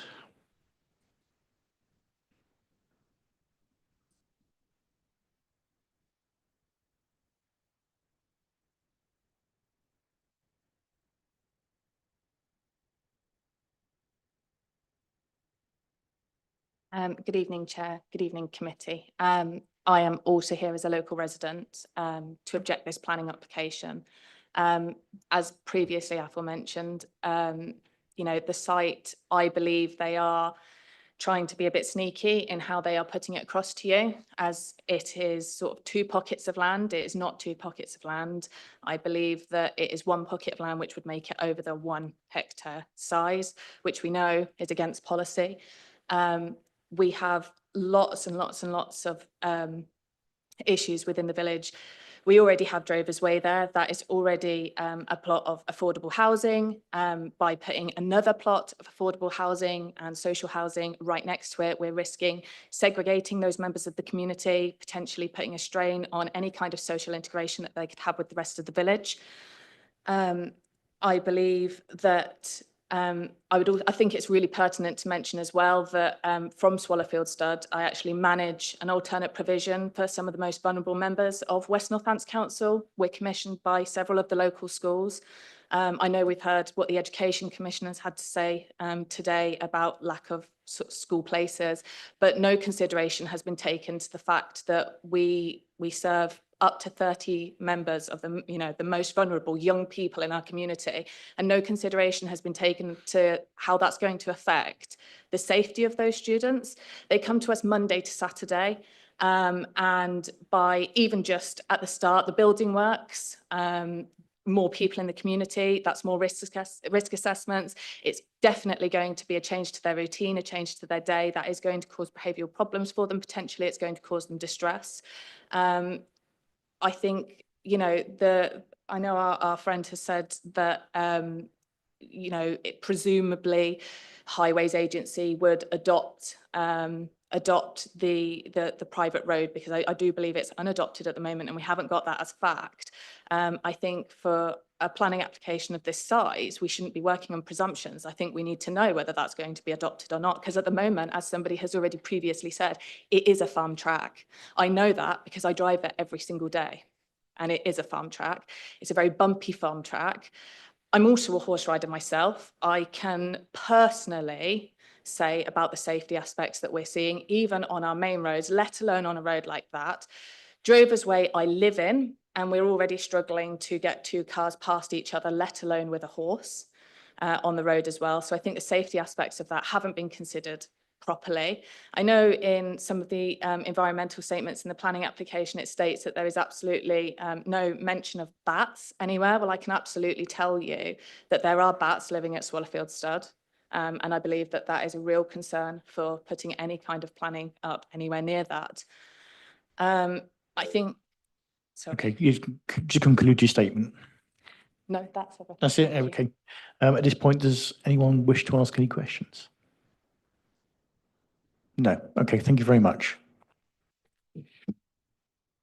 I now ask Steve Parkin on behalf of Pottersbury Parish Council.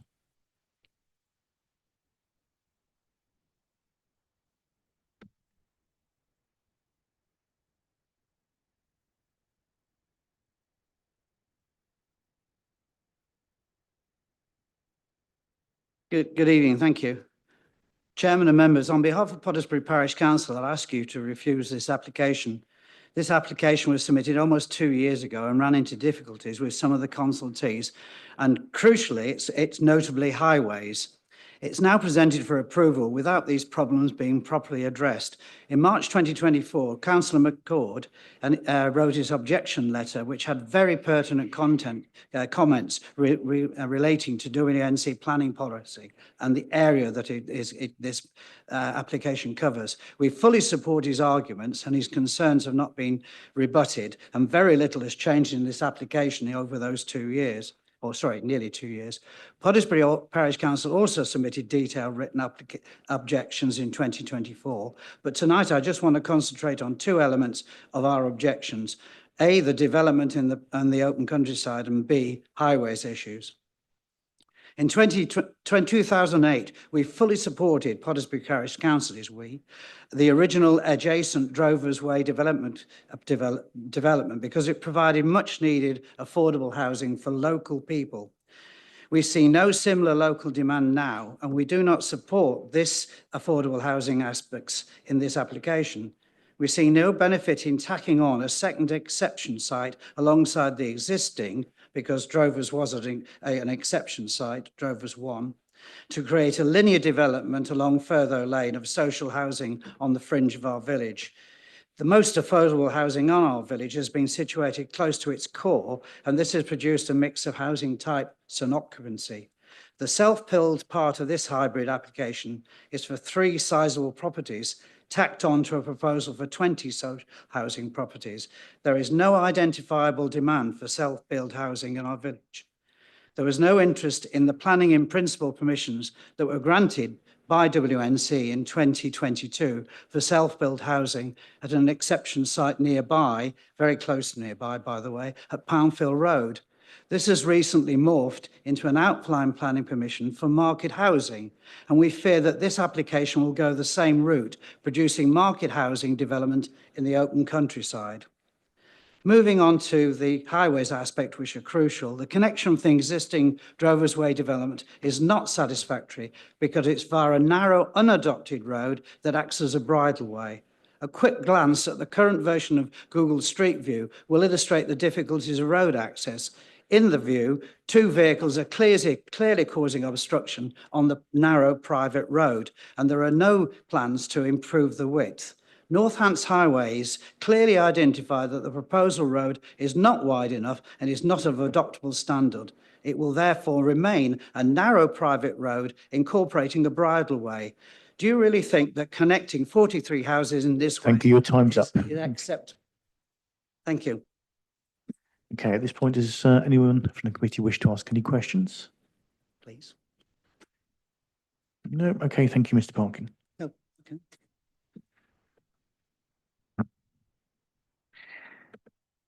Now it's turn for Councillor Ian McCord, who's the local ward member.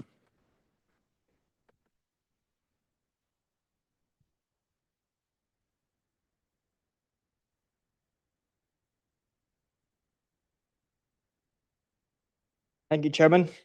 Colleagues, I ask you to refuse this application. First off, it's a rural exception site, and are using those policies to justify it. The NPPF, December 24, paragraph 76B, states that such sites should be, quote, proportionate in size, and the footnote further defines that as not larger than 1 hectare. The South Northants Local Plan Part 2 also defines this as less than 1 hectare. This site is 1.12. The officers are trying a neat trick to view this as 2 parcels of land, the affordable housing and the self-build, both being under 1 hectare to try to make it compliant. But if you view it as 2, you have to then view it as 1 in terms of whether or not it adjoins the village confines, which it must do to satisfy the other parts of the policy. So paragraph 7.5 is wrong, and there would be, because the self-build has to adjoin the parish confines, and the affordable housing has to adjoin the affordable housing. And if you view it as 2, then your self-build is separated by the affordable housing package. The access road will not be an adopted road. The current policy states there should be no more than 5 houses served off a private road. The 20 houses in the 2010 development referred to are already served off an unadopted road, and this would bring the total to nearer to 50. That's your second reason for refusal. And your third reason to refuse is the self-build policy does not conform to planning policy. Self-build must meet local demand, and recently we've had a successful appeal to create 9 self-build sites in Pottersbury. This would bring it to 12. There is no demand on the Part 1 register for 12 properties in or around Pottersbury.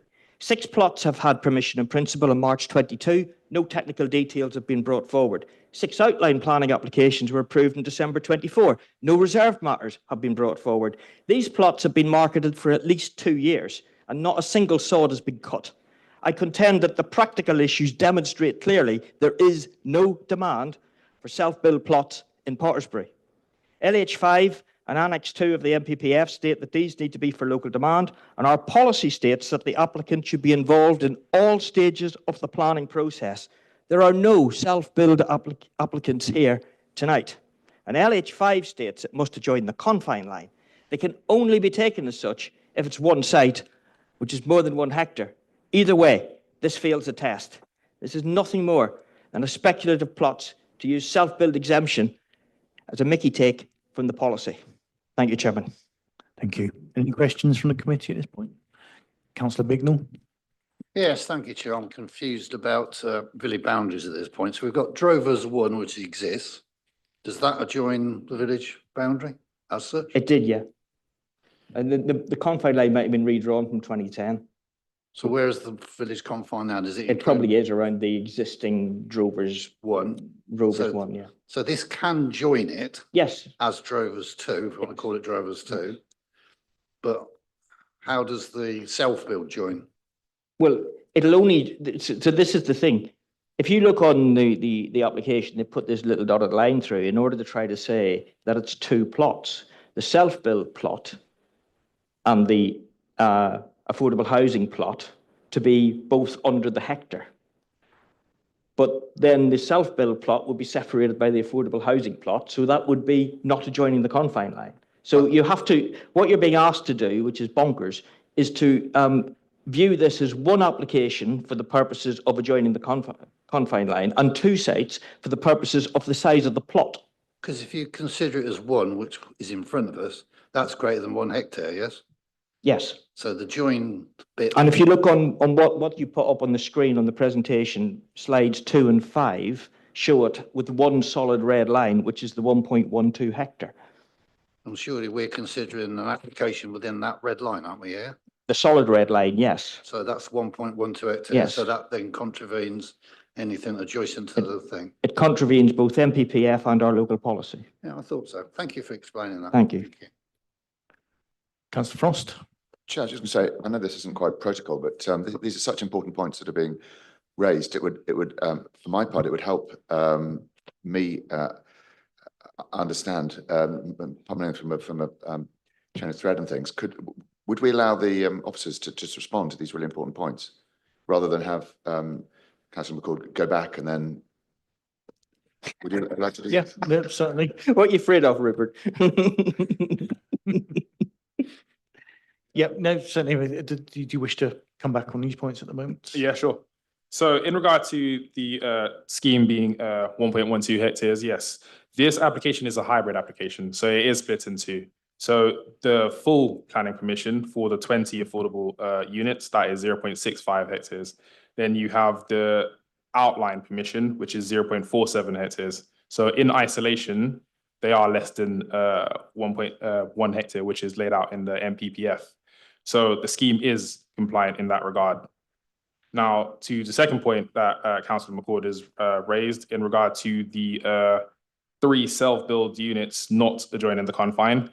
Now, as I've mentioned in my report, paragraph, paragraph 7.57, there is case law where basically it is outlined within that case law in 2022, where it says that even if a site is not contiguous with the confine, i.e. even if it doesn't join, it needs to be very near. So this application site for the 3 self-build units, it is quite close to the confine. Secondly, the site, when assessing the application, officers did give weight to the fact that the scheme could be can we share this? Can you share this screen, please? Bear me 1 second.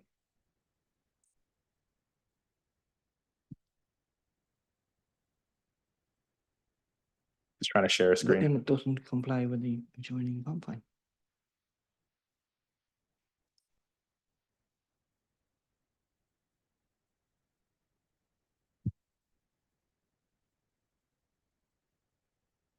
Okay, so it appears we're having technical difficulties. So the three self-build units, they can be reconstructed to adjoin the confine. That is given significant weight. So that would mean that the policy is still capable of being acceptable. So I believe those are the 2 points that you raised. But you're imagining a situation then where, let's say, the affordable housing part didn't come forward. Those three would then be very much in open countryside. They wouldn't adjoin anything. Well, And they would be separated, as you said, by 3/4 of a hectare of field. And then they would be up against that that fence that you showed with Swallowfield stud to the back. There was a pale and nor ordinary wooden fence. So they would be well away from the confine. So it only passes the confine test as one plot of 1.1. It doesn't pass it as two. So this neat trick of trying to separate it as two things, I invite committee to actually see through that. Okay, so you say that if the self-build, if the affordable housing units weren't there, then the self-build units would adjoin the confine. How? Because then the affordable housing units won't be there. You'd have to move them back. You would simply move them across. My second But point that's not what is, you're being asked to do. okay, so my second point is the scheme is still capable of being reconfigured so that the self-build units would also join the confine. That way the scheme would still Only if be. you move the confine line. Okay, so The confine line is to the houses at the back of Drover's Way.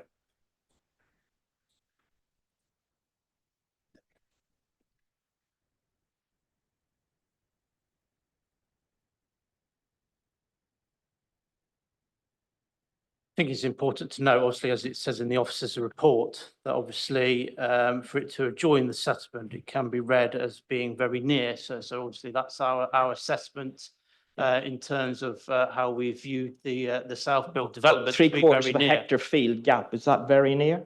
That's what I invite committee to ponder.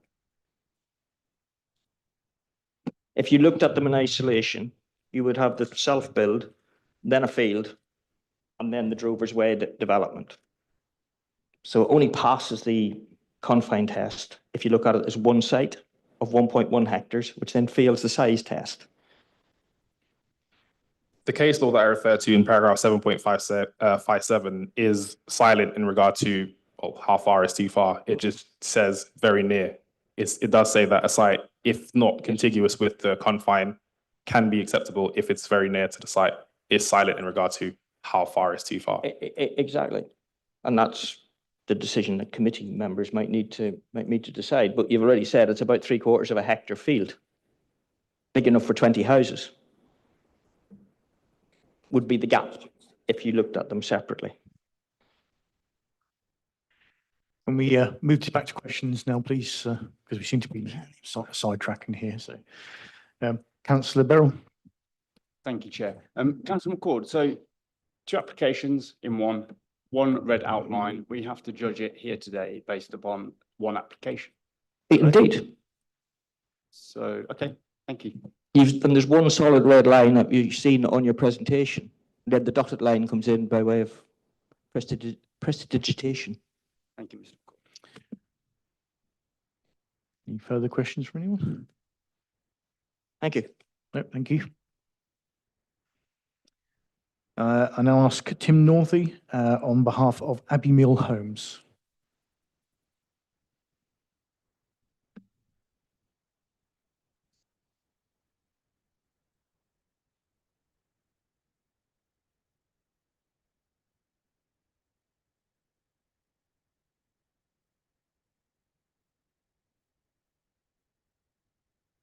Okay. Thank you, Chair. Abbey Mill Homes and Ampius submitted this application in January 2024. And over this period, we've worked extensively with officers to resolve all the technical concerns with the proposal. Matters that have included highways, ecology, housing tenure and drainage. As a result, officers are now able to recommend this hybrid application for approval, subject to conditions and completion of a legal agreement. The applicants have worked with the landowner to assemble a viable development proposal, with Abbey Mill Homes to act as lead contractor for the project, overseeing the construction and completion of the development. Once completed, the development will be transferred to Ampius, who will then manage the properties as the registered social landlord. The self-builds will be made available to the individuals entered onto Part 1 of the Self and Custom Build Register. The application offers very significant public benefits, comprising a housing scheme of nearly 90% affordable housing and just over 10% self-builds. Within the local authority area, clear evidence of need exists for both types of housing, as confirmed by Strategic Housing for the Affordable Homes and the SCB Register and recent appeal decisions in relation to the self-build plots. The adoption of exception site policies within the development plan is in recognition of the need to encourage these types of housing to come forward as they meet specific housing needs that exist within the local authority area. The affordable housing element includes two different types of tenure: social rent and shared ownership in an equal split of 50-50. With housing officers fully supporting this proposal due to the significant need for affordable homes products in the area. In part, this is due to a continued worsening of housing affordability over the current plan period. The evidence base for the emerging West Northamptonshire local plan calls for as much affordable housing as viability allows, illustrating the challenge for the council in delivering sufficient affordable homes for the population going forward. The self-builds represent a small element of the scheme, but will be secured as such within a legal agreement that will include the requirement that future owners are fully involved in the design and build process. Further benefits to this proposal include delivery of an area of multifunctional public open space that is well in excess of policy requirements, providing both recreational opportunities for residents and delivery of biodiversity enhancements through significant new native planting. Financial contributions towards education and libraries amounting to nearly 150,000 will be secured from this development proposal, helping deliver additional early years and primary education capacity and improvements to local library facilities. The proposal offers very significant social, environmental and economic benefits that, when considered in the planning balance, outweigh those limited harms associated with the scheme. The land is of limited environmental value and represents a sustainable form of development that national guidance encourages to be approved without delay. This application has been in planning for nearly 2 years, holding up delivery of those types of housing that central government and local authorities should be particularly keen to see delivered in improving housing opportunities and choice for their residents. It is a small-scale site that can be delivered relatively quickly, and we therefore hope that members of this committee will support their officers' recommendations so that there is no further hold-up in the delivery of these much-needed new homes. Thank you.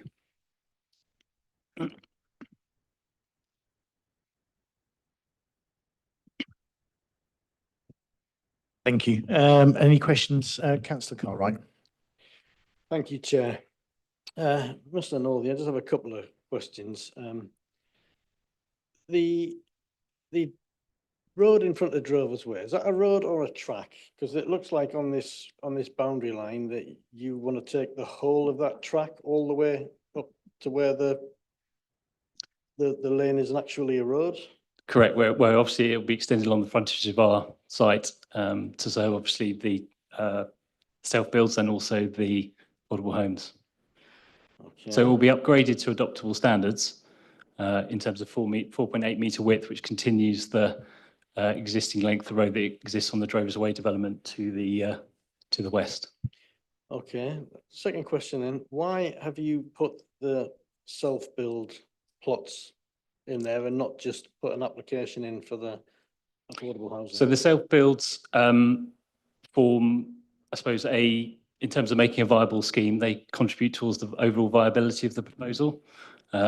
So national policy framework talks about the ability to include market housing to make schemes viable, and they form an element of making an overall scheme that is viable in terms of delivery of affordable housing as well. Oh, okay, we've heard that there's no demand for this. Have you got anybody that you know that's interested in? Yeah, so I looked at the council's own self-build register this morning, and there are about 21 people on that register that would be willing to live in the Pottersbury area.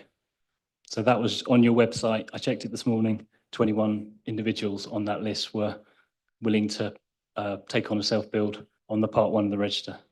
Yeah, thank you. Any further questions? Councillor Ringbird. So, you just said, you'd be widening, Furlough Lane, is that right? Correct, yeah. To making it adoptable standards? To adoptable standards, yeah. Okay, just reading from the officer's report, the highways have said the existing 4.8 is substandard, and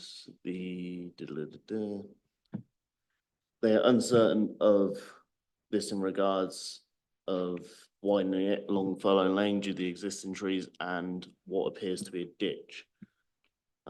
So by the sounds of that, and obviously some other bits on here, it sounds like they're not going to adopt it. So I just want to know your opinion. It could be adopted, it's to the standards, so, but it will be built to adoptable standards. That's an option going forwards. But what I've just said is they're not thinking of widening it. So, sorry, I'm not quite sure what you mean. So the road will be extended to 4.8 metres, which will be into the site as well. So we'll be taking in some of the frontage of the site to 4.8 metres, which is the requirement, the local highway authority's requirement in terms of an adoptable standard with a footpath as well. Thank you. Councillor Bignell. Yes, continuing the theme of the roads, you're prepared to adopt or whatever the road on your estate, but the existing road past the existing estate isn't adopted currently. So you're going to do that at the same time, or you're going to have proper road, no road, proper road? It seems daft you're going to adopt a road beyond a road that's not adopted. So it could be adopted at a later stage. So no, the question was, are you going to adopt that as well? We don't own the road, so we are the developer with an option agreement on the site. So our partner. So we're faced with having an adopted road either side of an unadopted road then?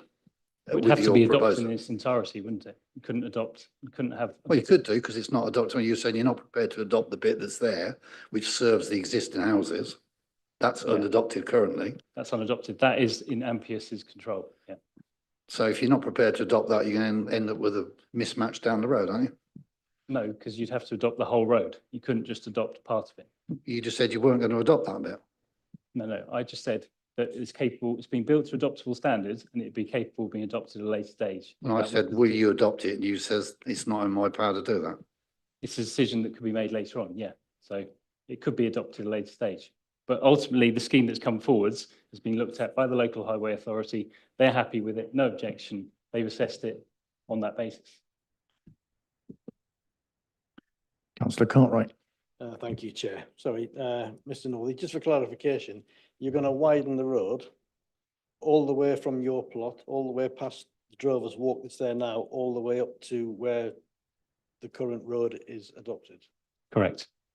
Well, to obviously extending it from the existing Drovers Way frontage where it is already that width along the frontage of our site. So it's continuation of the existing standard that's already exists outside Drovers Way. Right, so it's how far past the entrance to Drovers Way? Are you going all the way up to this Grafton, where Grafton closes? Well, That looks like it's... I think the best thing to bring the plans up, if that's possible. Show us the layout plan, that will show you. We're trying to share the screen, but it doesn't seem to be working. Because I'm looking on Google Maps here, and it's difficult to see how far down, where Further Lane begins, and it's obviously the 4.8 metres. There's foliage in the way as to how far down before that track becomes a track. And your map of, or your the outline on your plan shows that you're going somewhere past Drovers Walk. Sorry, but I don't know if you're on about that you're going to go all the way to where it's a road. Yeah, that last one. That plan there? No, the slide before that.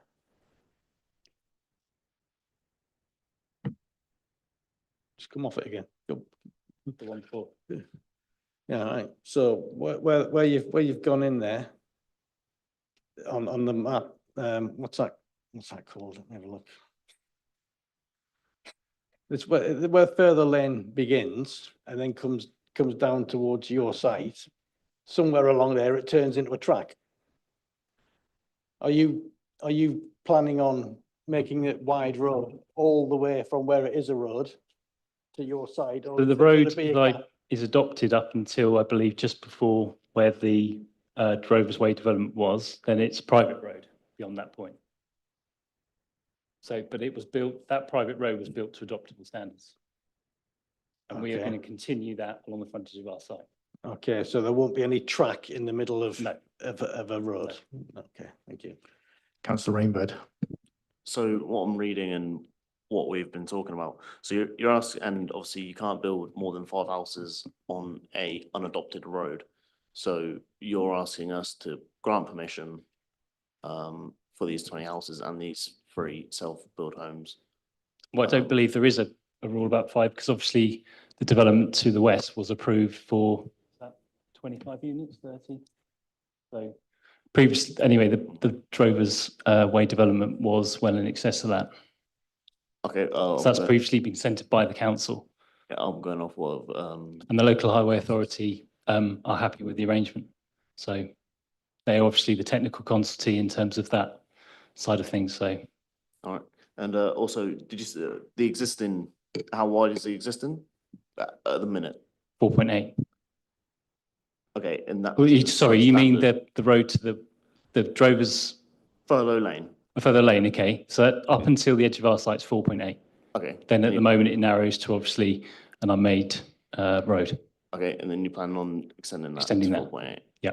Okay, thank you. Councillor Bignell, did you want to ask a question? Okay. Councillor Frost. Thank you. I've got a couple of quick ones if I may.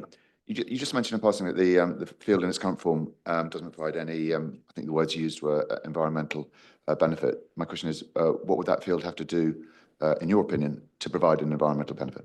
So, well, it's been assessed in ecological terms. It has no, it's not of any enhanced environmental value.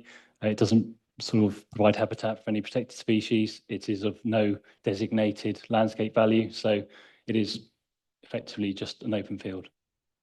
Thank you. And the second question is, I'm looking at the self-build register, and there are 3 requests for Pottersbury, the one 5-mile radius of Old Stratford, and there are 3 others within the qualifying criteria, because the plot is 6.9 miles from Towcester and 18.3 from Daventry. So when you tot them all up, I've got 8, and I think you said 21.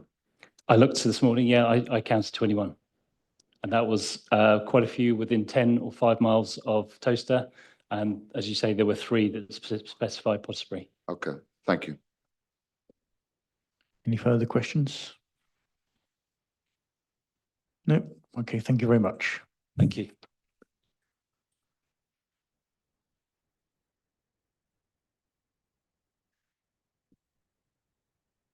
Okay.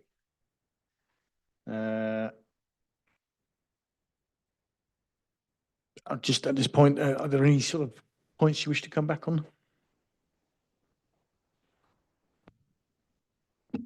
Yeah, so we want to point out that the scheme is subject to a Section 106 agreement that occupiers of the self-built units would need to demonstrate a local connection to the area. So that the three self-built units, were the scheme to be acceptable, they would need to, future occupiers would need to demonstrate a connection to the area. Also, it was mentioned in one of the objections that the proposal would not result in a proportionate addition to the village. The current size of the village are currently 700 household approximately. The scheme would result in a 3% uplift, which is actually less than the 5% that is laid out within the MPPF. So officers do feel that the scheme is compliant in that regard. Secondly, there was a comment in regard to bats. So we do note that it's an open field. So, and also the ecology officer raised no objections in that regard, subject to the addition of a number of planning conditions. And also, it was also mentioned a few times about the self-build units basically becoming market housing. Now, officers can only assess what is basically before us. If in a few years it then becomes it goes back out to the market. We can only assess what is basically submitted before us. Thank you. Any further question? Councillor Bignell. I was going to start a discussion, but if you've got a question first, crack on. Yeah, thank you, Chair. We've heard some numbers bandied around. Do you know how many self-build plots are available in Pottersbury at the moment?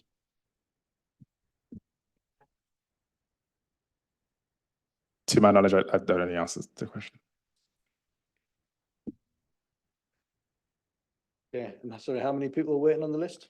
I mean, there is a unmet need at the moment in terms of self-builds. There's been quite a lot of appeal decisions which have highlighted that there is a need within the south of West Northamptonshire to provide self-builds. As we've mentioned, obviously through the Section 106, we will obviously ensure that any occupiers of the self-builds will meet the criteria in terms of local connections. It's obviously that element of the application is outlined, so any reserved matters applications for those plots, what we would expect for them to demonstrate is that the intended occupier has had input into the design of the buildings in accordance with our self-build policy. Nathan, yeah, but there are 9 plots available at the moment and nobody's coming forward for them. Local people. That's the situation at the moment. Yeah, I can't comment on, yeah. I mean, Okay, that just seems to be the situation at the moment. Okay, right now, thank you. Again, through you, Chairman, I mean, that's the information you've heard tonight. It's not before you in terms of determining this application. The application is the application before you, which includes 3 self-builds together with social housing. So you've got to concentrate on the application before you, Chairman. And also further to what Nathan and Eamon have said, yes, we're focusing on the self-build unit, but we also have to look at the wider public benefits. And it's been mentioned that, well, in objections, that there's no need for affordable housing. There is a need for affordable housing within the area. There is also a need for housing. I mean, yes, we do have a 5.5-year housing supply, but that is on the lower end of the spectrum. We're just about meeting it. These smaller schemes, these small to medium-sized developments, they do allow for a padding of that number to basically maintain that we ensure that we maintain our 5-year housing land supply. So we just wanted to point out that the wider public benefit is given sufficient weight, or should be given sufficient weight. Councillor Bignell. Yes, thanks you, Chair, and thank you, Eamon, for reminding us Okay, yep. That's fine, yeah. Sorry, they're questions and then I'd like to contribute to the debate later on. The 2 questions were, firstly, with regard to needing to demonstrate a link to the local area, can I check whether that's a link to Pottersbury, a link to South Northants, or a link to West Northamptonshire? And then just secondly, if this is a hybrid, technically 2-part application, could we in theory approve the 20 affordable homes but not approve the 3 self-builds theoretically if it's 2 applications contained within one? Through you, Chair. Oh, yep. No, go for it. Yeah, so it's one application, so you have to consider the application as a whole. Within the officer's report at 7.66, it obviously sets out the local connection criteria in terms of what has to be demonstrated or met to meet the local connection criteria. So sorry, I felt in what I read in the application, but I could be wrong, talked a lot about West Northamptonshire, which is why I felt it would be helpful to clarify whether when we talk about the local area, we're talking about literally Pottersbury or in and around Pottersbury, or the area of South Northants, which has an excess 5-year land supply, or West Northamptonshire, which we know is likely soon to need a 5-year land supply. Yeah, so in terms of the self-build criteria and the local connection, it applies to West Northamptonshire as a whole. Councillor Rainbird. Onto the back of that, Councillor Zoe Smith. So this is one application. So then why have we, so is it 1.2 hectares or is it 9 and then 0.3? Well, it's a hybrid application, so it's a full and then it's the outline. So the full application is approximately 0.65 hectares, and then the outline is 0.47 hectares. Okay. So it's 1.2 or whatever it is, because it's one application. Cumulatively, it's 1.12, but in isolation. But if it's an isolation, then it's 2 applications. Am I wrong? Should it not, if it's for these 20 plots and then the 3 self-builds? Ken, through you, Chairman, hybrid applications they're not uncommon. Basically, they're a way of securing full detailed development of one part of the site and reserving matters on outline for the remaining part of the site. It is still one application. The drawings before you clearly indicate the area covered by the exception site in terms of the affordable housing, the social housing, etc. And they also clearly indicate the area covered by the three self-builds. That's enshrined in totality within the red line covering the whole of the site. So I wouldn't get yourself too mixed up with hectareage between the two. They're clearly shown on the drawings as the extent of the outline part of the hybrid and the extent of the full part of the hybrid application. Okay, thank you.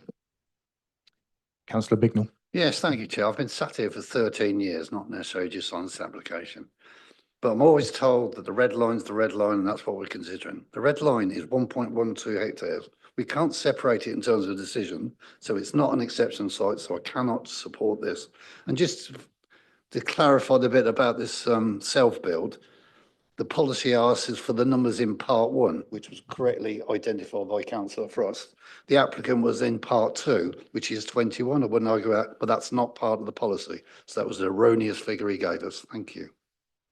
Councillor Smith. Thank you. I have concerns around this. I mean, affordable housing is really essential. However, we have said for a long time that we need to talk about, I recognise from planning considerations, what's sort of accepted as affordable housing, but we need to talk about what affordable housing means, because social rent is affordable housing. Shared ownership is an extraordinarily expensive way of paying rent and a mortgage, and it's very profit driven in my view, and is a much less affordable. I recognise it may be the only way into the housing market for some people, but it is a much less affordable way of owning a house, which is still out of the reach of many people. And so I personally take objection to this as affordable housing. I think that the planning policy is there with regards to open countryside. Again, I would say open countryside is open countryside, and we've got, as we've said with some other applications, we've got very clear planning policy around what's within the confines of a village, what's open countryside. And I recognise, but have to admit, I think I'd need a few more years of university study to understand the hectare that is both 1.2 hectares and not above 1 hectare, and sits within sort of 2 applications that are also 1 application and can only be considered as such. I recognise what we're being told, and I realise that on planning ground. So I would like some advice on whether not the planning grounds, but whether we are able to say it is above the hectare and this gives us concern. I'd like to put more weight on what the British Horse Society have said, because I think in terms of what this countryside represents and how it exists as open countryside and what that means for the surrounding village is important. So I would be inclined to refuse it on the grounds, putting more weight on the British Horse Society's recognition of this area as a bridleway, but mainly around its role of open countryside. And I would like advice just around whether we have the right to say this is over 1 hectare and we feel it falls outside of the policies. I mean, I guess what I would say is I'd probably air caution on the weight that you apply to what the British Horse Society have said. They are a non-statutory consultee, And obviously our statutory consultee in terms of the local highway authority have no objections with regards to the proposed development in terms of the conflict with vehicle users and horse riders in terms of the various mitigation measures that they are proposing in terms of various signage and also the good visibility displays which are achieved. So perhaps their caution on how much weight you give to the British Horse Society comments over and above our local highway authority. I would go on the grounds of the open countryside and our policies around that then. Councillor Rainbird. I'd just like to ask officers, as mentioned quite a few times by a few other councillors, about the rule of building only 5 houses on an unadopted road. Is that legislation or is that just? No, it's not legislation. It's guidance from the local highway authority. Basically, they will say that they won't adopt roads for anything over 5. Well, no, turn it the other way. They won't adopt for anything less than 5 if it's just served off a private road. So their tendency is to look to adopt. The option to adopt is down to the developer. It's not down to the local highway authority. But if the local highway authority are going to adopt highways, then it has to be built to adoptable standards. And you've heard the applicant's agent speak tonight to say that it will be built to adoptable standards. At some point in the future, if this development goes ahead, they will build it to those standards, and then potentially they could offer it to the local highway authority to adopt via what's called a Section 38 agreement, which basically means that it's built to the standards that the highway authority are happy with before they then formally adopt it as part of the adopted highway. It's a normal practice with any residential development. So to answer your question, the guidance is that up to 5 can be served off a private road. And a lot of modern estates you'll find little cul-de-sacs, which are private roads, but the rest of the estate is formally adopted.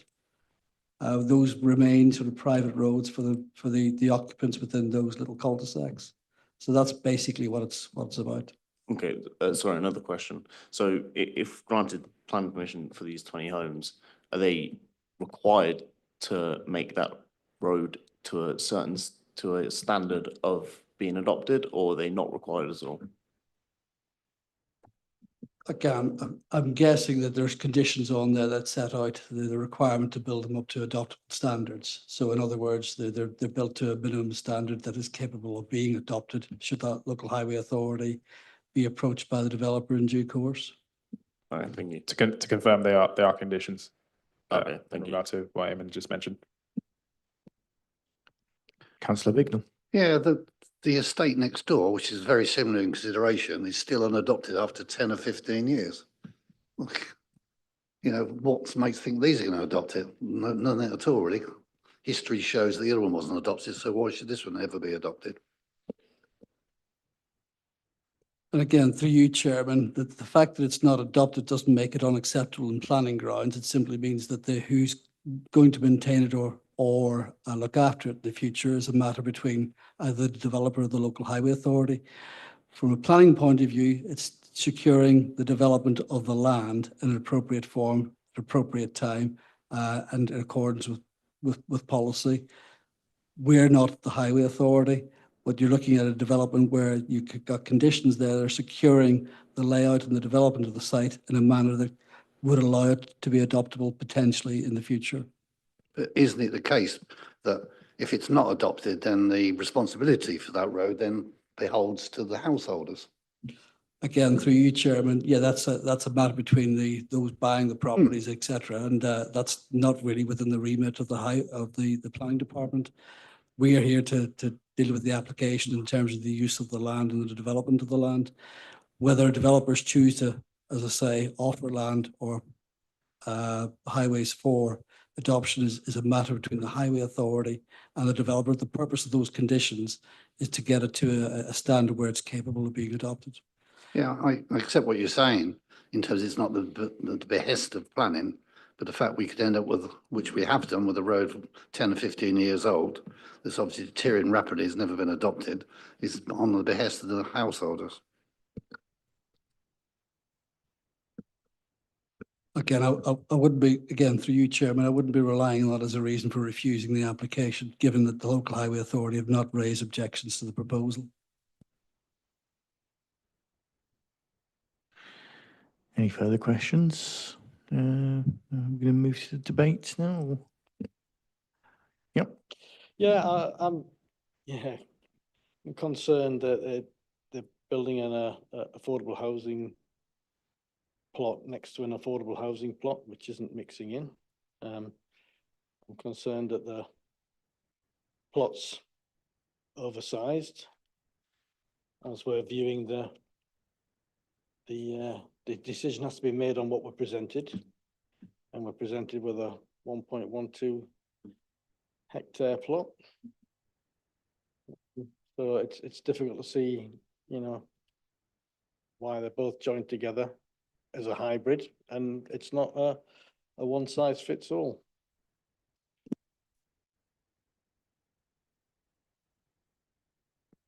The other point I'd make is if they're affordable houses and if they have to look after an unadopted road, they're people on low incomes. They're less likely to be able to look after the road in the first place. So you don't want unadopted roads on an unaffordable site, and you've got no guarantee, as shown by the estate next to it, that it will ever happen. It may not be in the behest of the planning department, but that's reality. Through you, Chair, obviously the affordable housing together with the open space would be managed by a management company. And you would also assume therefore that it will be the responsibility of the management company to therefore maintain and manage the access roads. But the management company don't do it for free, funnily enough. They charge the householders a monthly amount of money to manage the roads, as they do on any estate. So they're still going to pay for it. Again, through you, Chairman, I think we're going down a route that's not entirely within the remit of the planning authority. As I say, your job is to judge the application in terms of its merits. You've heard discussions tonight and representations about the loss of the open space, the impact on countryside, etc. It's perfectly legitimate for you to weigh that against the clear benefits of delivering affordable housing and the fact that the Highway Authority has not objected to the application. That's for you as a local authority, as members of the planning committee, to consider the recommendation put before you. You're not entitled, you're perfectly entitled to go against that recommendation, but I would suggest that rather than concentrating on what might happen in the future, look at the proposal in terms of its impact on the village and decide whether or not that impact is outweighed by the clear benefits of the proposal. Officers have considered it and judged the benefits do outweigh the impact on the village. Members are entitled to come to a different view. We've had the parish council, which is the lowest form of efficiency or officiality. They're against it. I don't see any support from people within the village. So the consideration that this is actually for the benefit of the village falls there, I'd have thought.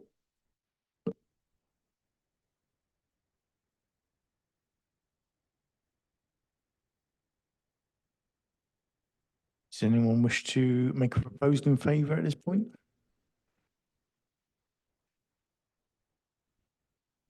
Here we go again then. Let's find out where we are. I'll reluctantly propose that we accept the officer's recommendation and the proposal goes ahead as is. Do we have any seconders for this? Yeah, I'll just to second that. Okay, Councillor McMurtry. Do you wish to summarise? Thank you, Chair. It's a proposal from Councillor Cartwright that the committee approves the application in accordance with the officer's recommendation, seconded by Councillor McMurtry. Thank you. We'll now take a vote on this. All those in favour of the proposal put forward? Those against? Any abstentions? One. Okay, so that motion falls. Okay, any counter proposal at this point? Councillor Smith. I recommend refusing the application on the grounds that we feel the impact on the open countryside and building outside the village confines is not acceptable within the planning policies as laid out locally. Okay, any seconders for this? I'm happy to second it, but I'm still concerned we're not. The main reason I've gone against this is 'cause it's a hybrid application, and I've always been told the red line's the red line, it's 1.12 hectares. And at the end of the day, that's not within policy. However, it's split up or whatever, that's not what we're looking at. We're not looking at two separate things. We're looking at a whole area, and that's the reason I'm against it, because it's against policy of being less than 1 hectare. It may be a hybrid, so what? It's got one red line and it's one area. Okay. So, you happy to summarise on that basis? So obviously, what we need is policy references, which policies that this development is contrary to, before we put together a refusal motion that we can take to a vote, Chair. So I'll invite policy references from either the proposer or the seconder. Can we, yeah, I mean, can we leave that to the officers? 'Cause at the end of the day, there's exception sites, there is the bit around, I just don't know the policy number about it. We're past the days where we can say, here you go, we're going to refuse the application and delegate to officers to come up with the Yes, but reviews that we need. We need Come the on, members. we're not experts here. We don't go around reading all the policies and that. We've told you what we're talking about. So as you read in the constitution, it's the duty of the officers to help us in coming to a type of wording that's acceptable. We're not here to go policy 1, 2, 3, 1, 4, 5. If we know them, we know them. If we don't, we don't. I think in that case, I'll defer to officers to help us out. Paragraph 76, local plan, try that.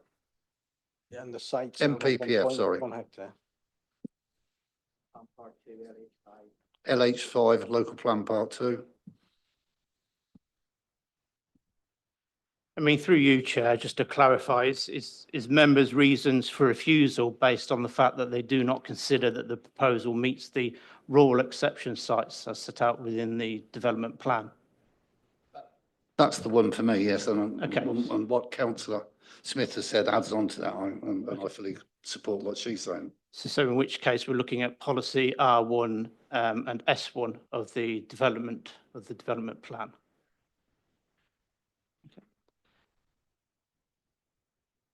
LH3? Sorry, can we just give Ian the mic, please?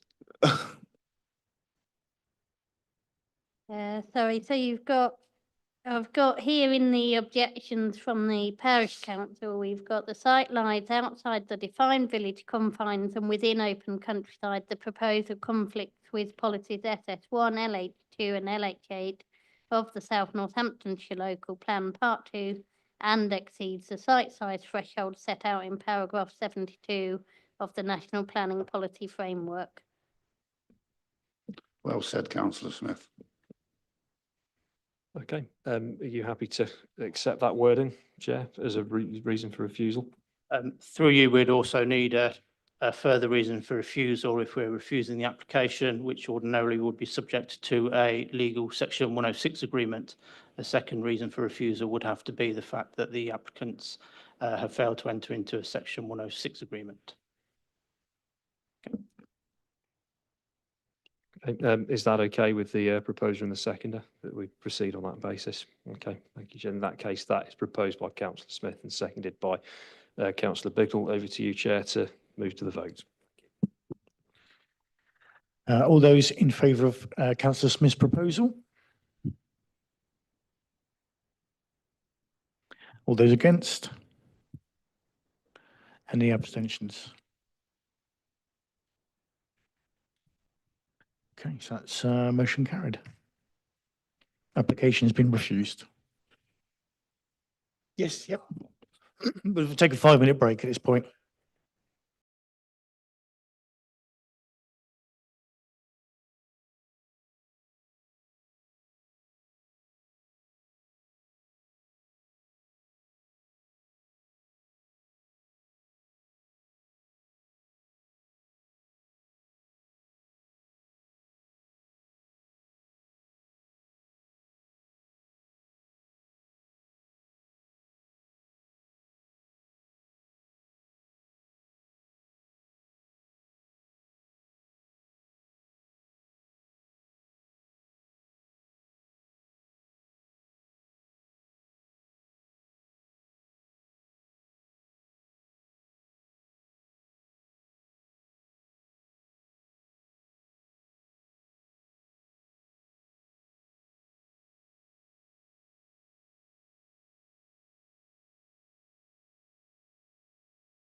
We'll get back to the next item, which is item 7, the Poplars Farm on the green at Schoolwell. I'll now hand over to the case officer, Rebecca Bates. Unfortunately, Rebecca's not here this evening, Chairman, but Okay, I will hand over to do Eamon. a good image. Again, Chairman, through you, this is an application was previously considered by a committee and deferred for a site visit, which took place on Tuesday for those who attended. The application is a redevelopment of an existing farmhouse, basically comprising conversion and extension of one existing building to create.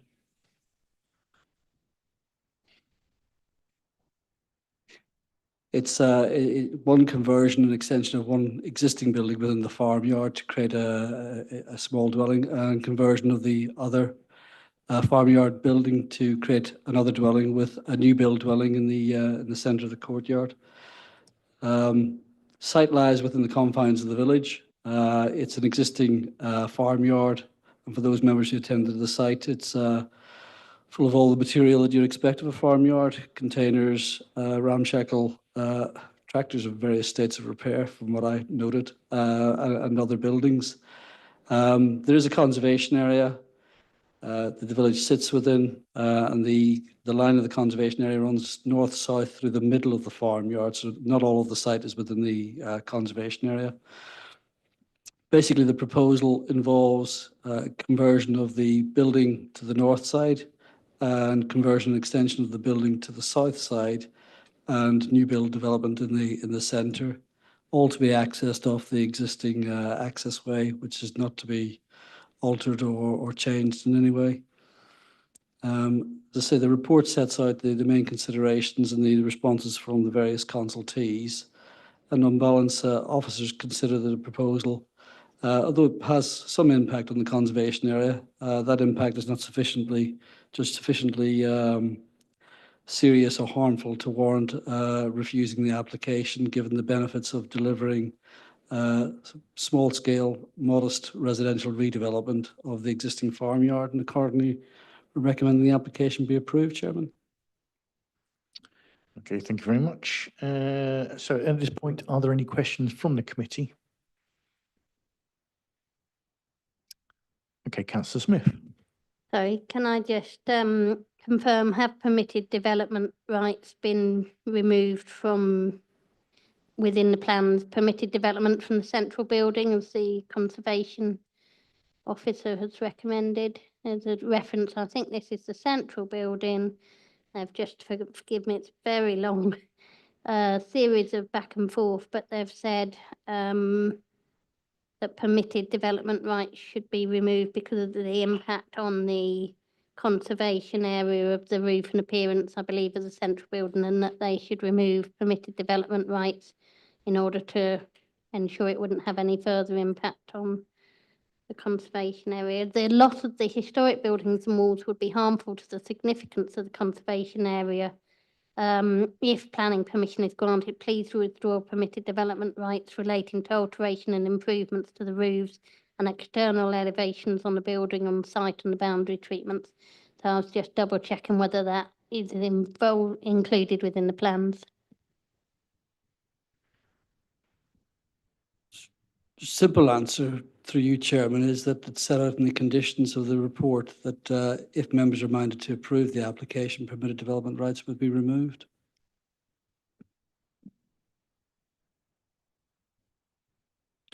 Any other questions from the committee?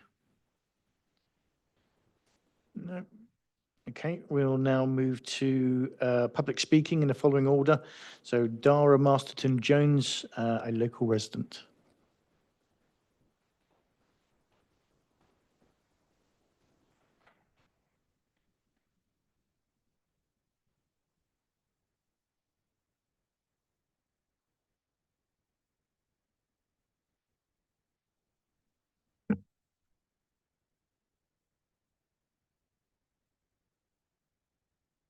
My name is Dara Masterson-Jones, and I'm a resident of Scaldwell.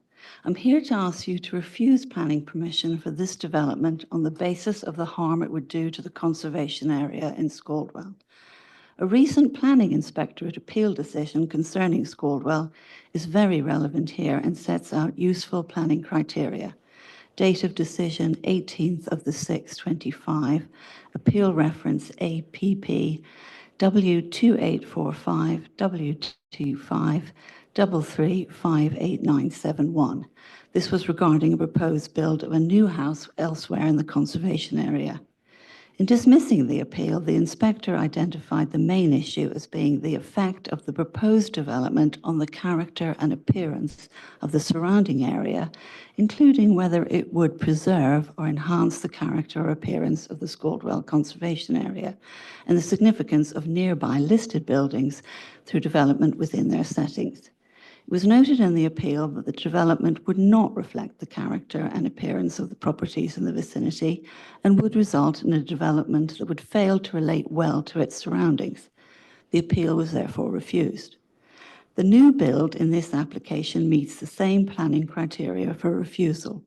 1, the development would harm the character and appearance of the Scaldwell Conservation Area.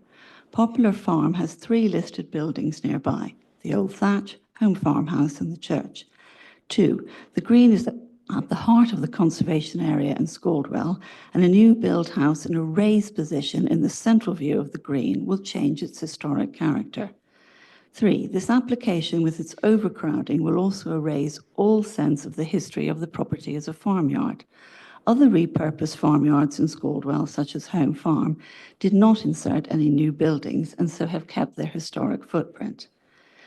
The appeal against refusal of permission in the previous case was dismissed, as in the absence of any defined, substantiated public benefit, the failure to preserve the character or appearance of the conservation area would, 1, not comply with the requirements of the Planning, Listed Buildings and Conservation Areas Act 1990, and 2, conflict with the aims of policies BN5 and R1 of the West Northamptonshire Joint Core Strategy Local Plan Part 1 2014 and policies RA3, ENV7 and ENV10 of the Daventry District Council Settlements and Countryside Local Plan Part 2. There is no reason why these same criteria do not apply in this planning decision. I therefore ask you to refuse permission. Thank you. Thank you. Any questions from the committee at this point? No? Okay, thank you, Speaker. I now call up Martin Kelly on behalf of Scaldwell Parish Council.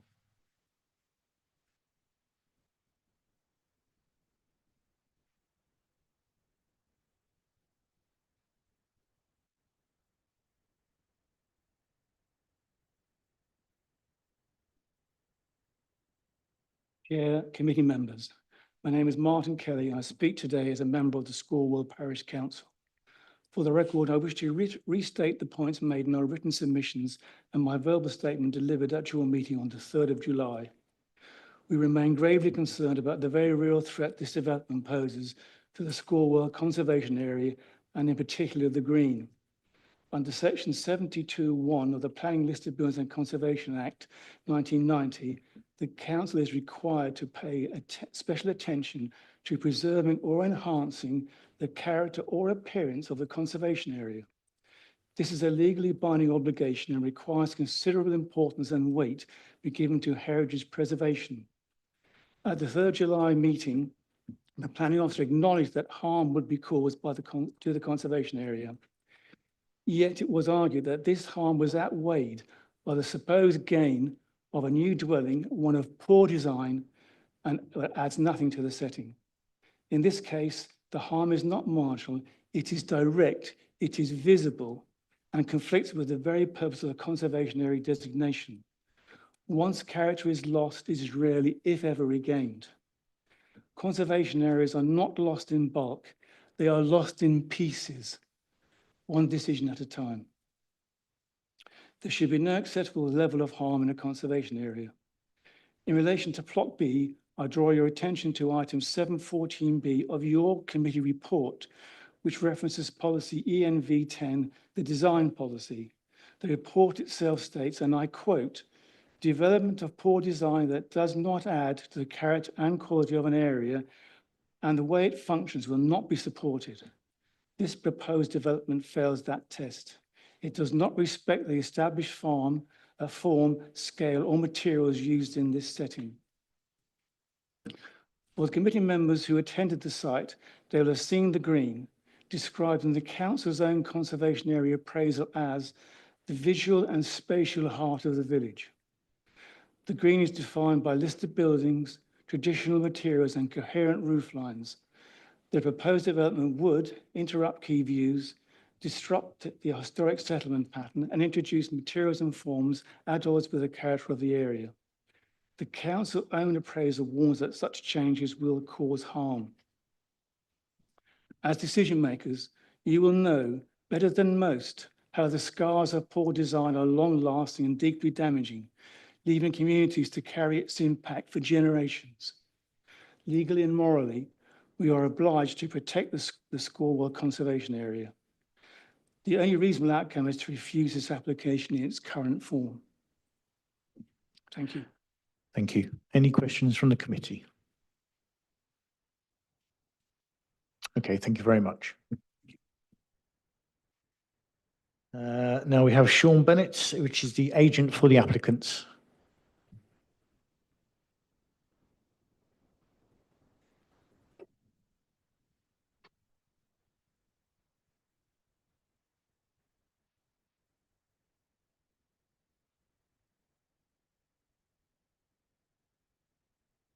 Thank you, Chairman, councillors, and thanks for taking the time to visit the site.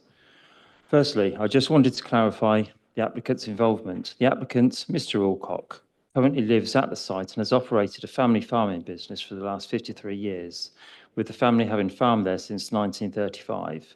Mr. Alcock has made the difficult decision to prepare to leave the site, owing to developments of the business, whilst at the same time providing a sensitive and sympathetic low-dense development. I've been engaged as a planning agent, having worked previously at this legacy council and as a heritage officer at a neighbouring council. A housing developer is not involved, and this is not a profit-driven development. Rather, it is a proposal by a local farmer and resident to secure optimal viable use on a site that has declining rural function.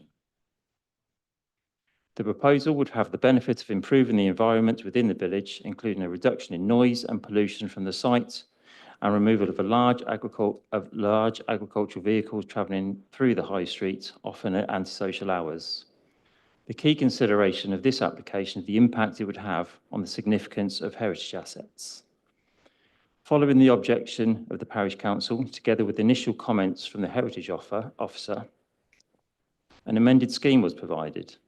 This scheme significantly reduced the scale and mass of the proposals and resulted in a sensitive and sympathetic design with little change to viewpoints from outside of the site, from the conservation area. This has been seen in the additional visuals that popped up on the screen briefly, and they've been provided, and I trust were appreciated during the members' site visit. The heritage officer has provided residual comments.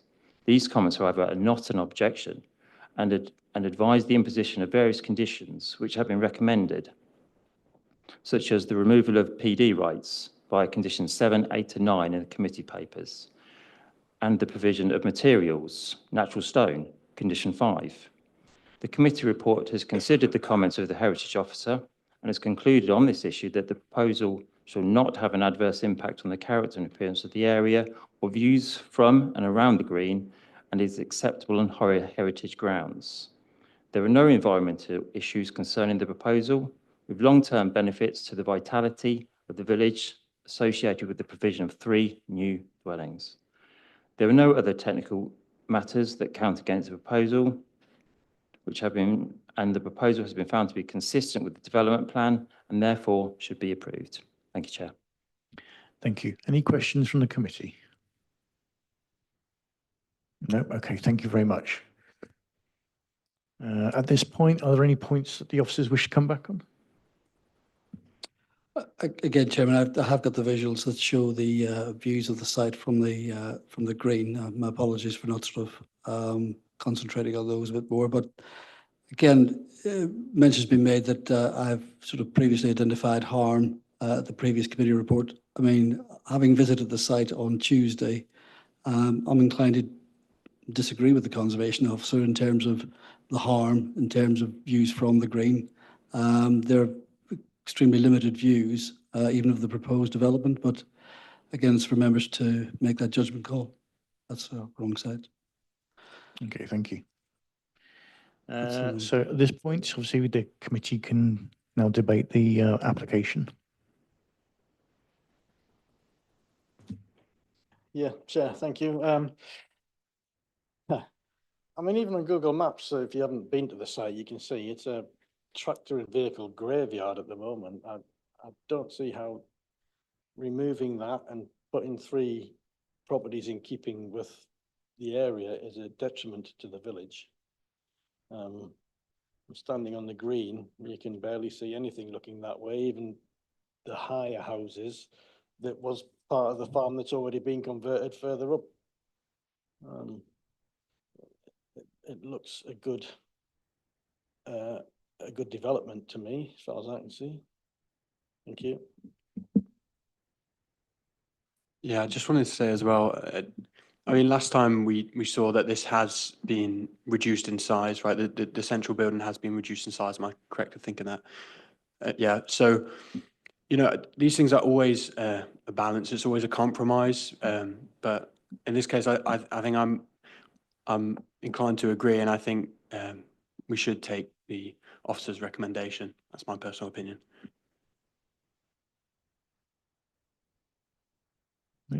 Okay, does anyone wish to make a proposal at this stage? Yep, Alex? All right, yeah, I'll propose, yeah, Okay. we go ahead with it as officers recommend. Okay, is there anyone who was having to second? Okay, Councillor Carley. And to you for summarising. Thank you, Chair. So it's proposed by yourself, Councillor McMurtry, and seconded by yourself, Councillor Carley, that the application be approved in accordance with the officer's recommendation and the conditions set out in the report. Thank you, Chair. To the vote. Thank you. So at this stage, can we take a vote in favour of the application?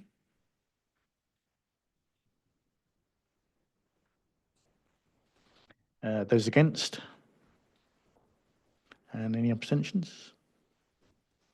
Okay, so it's application approved.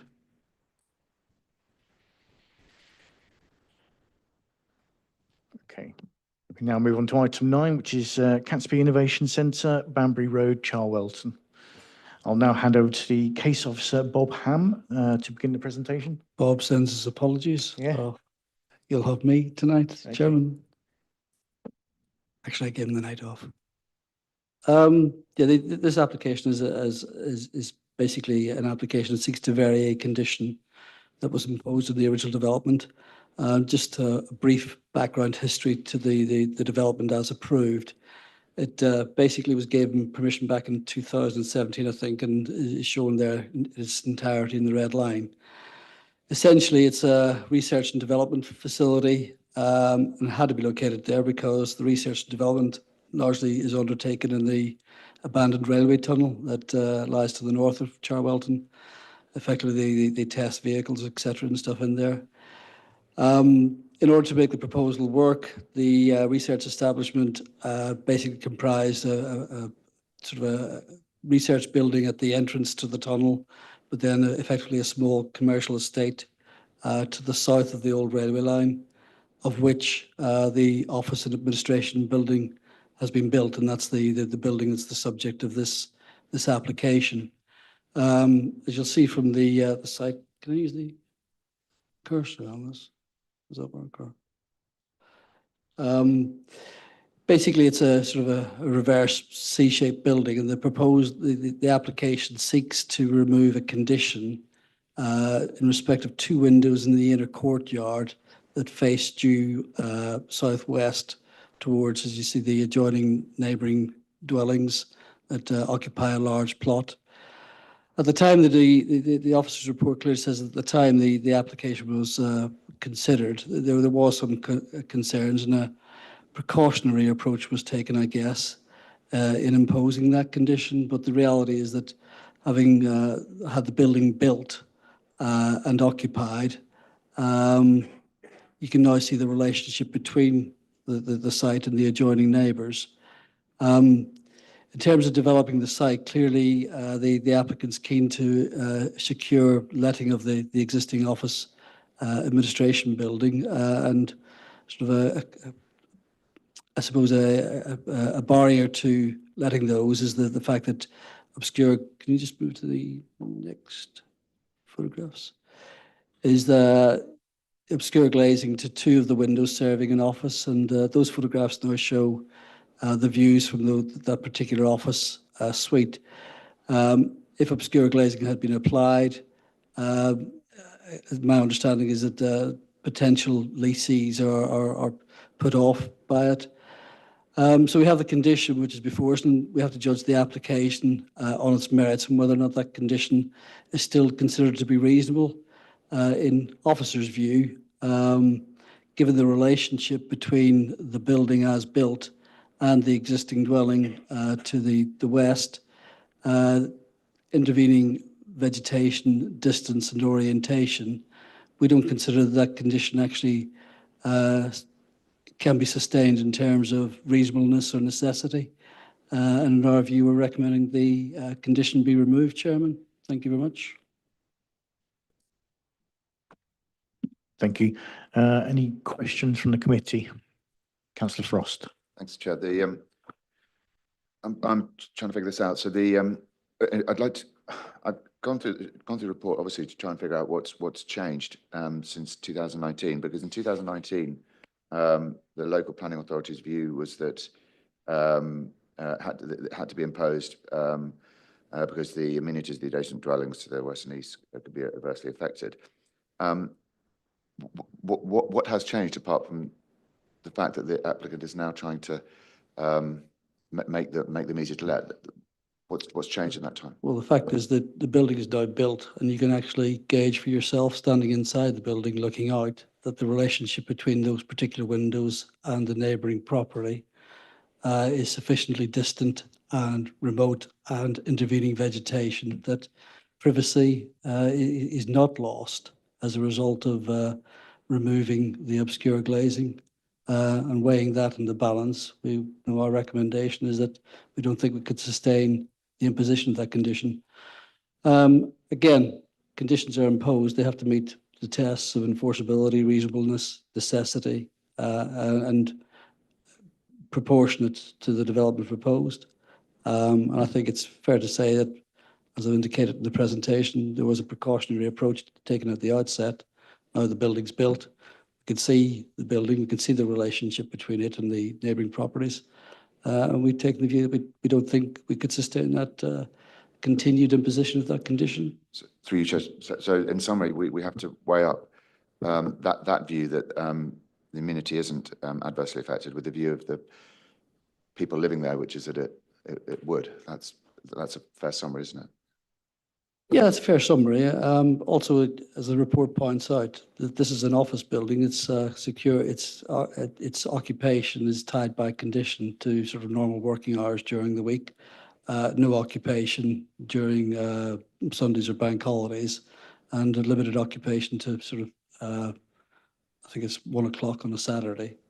So the fact is that there are not going to be people in there 24/7 ogling out the windows and looking across. Between the courtyard, the trees in between, the elevation, which the courtyard sits lower down than the adjoining residential property. So a combination of all those factors, our view is that we don't consider the condition to meet the tests. Councillor Smith. Just double checking, excuse me, on the presentation it said the view from the windows from inside the office building was applicant's photos.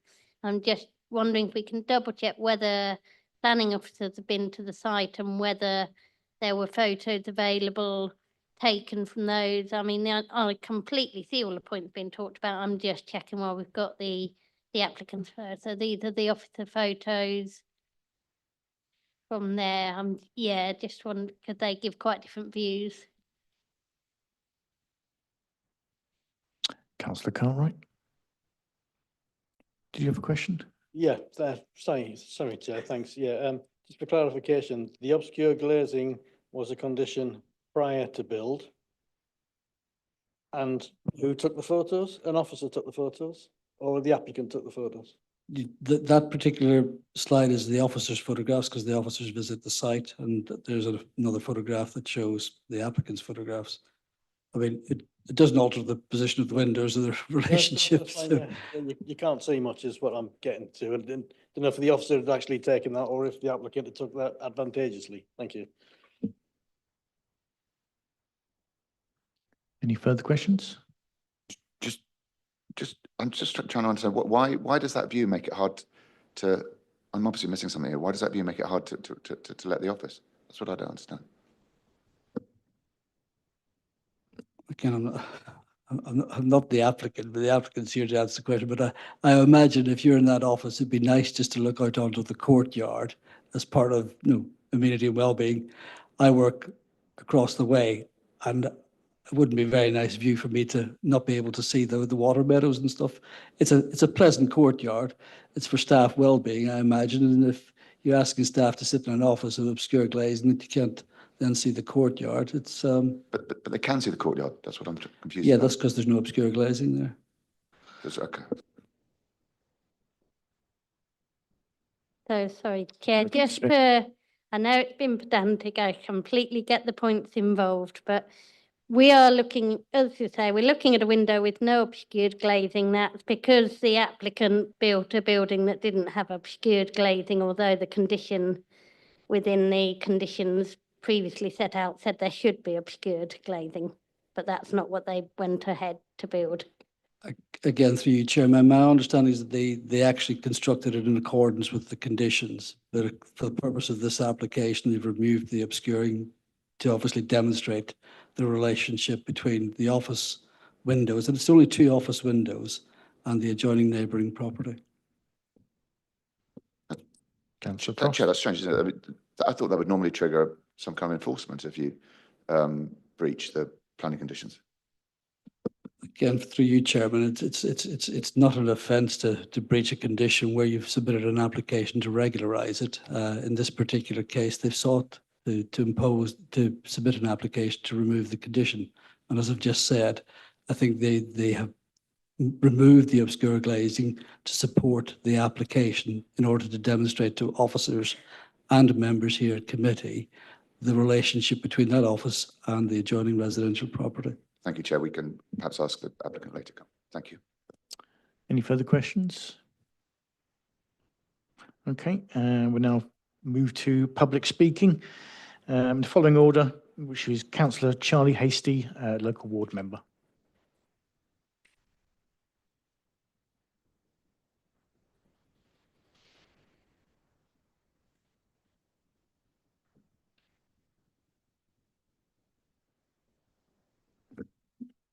Thank you, Chair. The statement I brought tonight is from the Chair of the Parish Council on behalf of the residents at Station House. Basically, the residents at Station House have recently become the legal guardians, and having previously fostered 2 vulnerable young girls who were in care. The lack of privacy that the changes to the windows would result in, with people they do not know being able to view them, would potentially cause them significant stress and discomfort given their backgrounds, and therefore they ask that the condition remain, being as it was applied for privacy reasons. I don't believe that given this detail, the panel could refuse their request, quote unquote. Obviously, the other comment they made was once the leaves fall off the trees, there will be minimum privacy. And also that the residents would not be talking at the meeting. Thank you, Chair. Thank you. Any questions from the committee?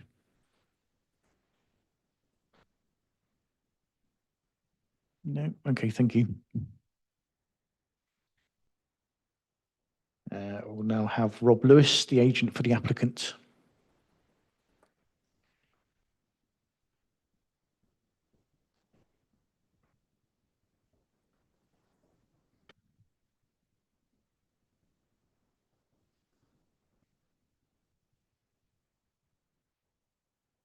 Thank you. Yep. Thank you, members and chair, for letting me speak. I read the planning officer's report and Bob was thorough as ever, covered all the points. I just thought it might be useful to give some background. Members might not be aware of the project. I started the project, so I own the company or half the company that kicked the project off. A small engineering company in Brackley, 2008. We had this idea to convert the tunnel, and several small miracles later, we opened it in 2022. And we spent £12 million on the tunnel. We got investment from Japan. We got investment from America. We've had 13 car makers test there. We're a CAM test bed member, and the business is starting to work. But the proposal was not just the tunnel, it was the science park. So you've got this unique test facility, and at the other end, you've got a science park where us techie engineers could innovate and create jobs. We built the 1,500 square metre innovation centre that you see. We've got planning permission for 4,500 square metres in another 7 buildings, I think. So we're getting car companies from all over the world to come here, but it's been tough. The COVID, we built the innovation centre just as COVID kicked in, and we actually paused and built just downstairs. We didn't complete upstairs. So to answer some of your questions, upstairs isn't completed. We had planned to build it as one open office, but we think the market wants small offices or smaller offices. So upstairs is now partitioned, partly complete as 4 offices. We haven't put the sticky on, and we haven't taken it off because there's nobody up there. Bob Ham came round, had a look, and he was happy. It wasn't occupied, didn't need the sticky stuff. So we stood up there and looked at the view. Now the building was built. The courtyard's got 6 cherry trees. Then there's a fence. Then there's more trees. It's 50 metres or more to the residents' buildings. Bob stood up there and looked at it. I invited the councillor through email to come and look, but I'm not sure he got the email. What else was I going to say? I can't read my own handwriting. So we looked at it and we thought this office is hard to let. If those windows are frosted, that 65 square metre office has no visible daylight through it. So we thought it was reasonable to make this application. But we need it to get on with the project. Business is tight, things are slow, and if we can't rent that office, it will hurt our business and our vision of working towards the science park, working with the tunnel. So that's kind of why we did it. It is quite important to us, and things are tight as a business. That's me lot. Thank you. Any questions from the committee? Councillor Frost. Thank you, Chair, and thank you, Rob. And I know I'm sure I speak for everyone when we'd want to do all we can to help,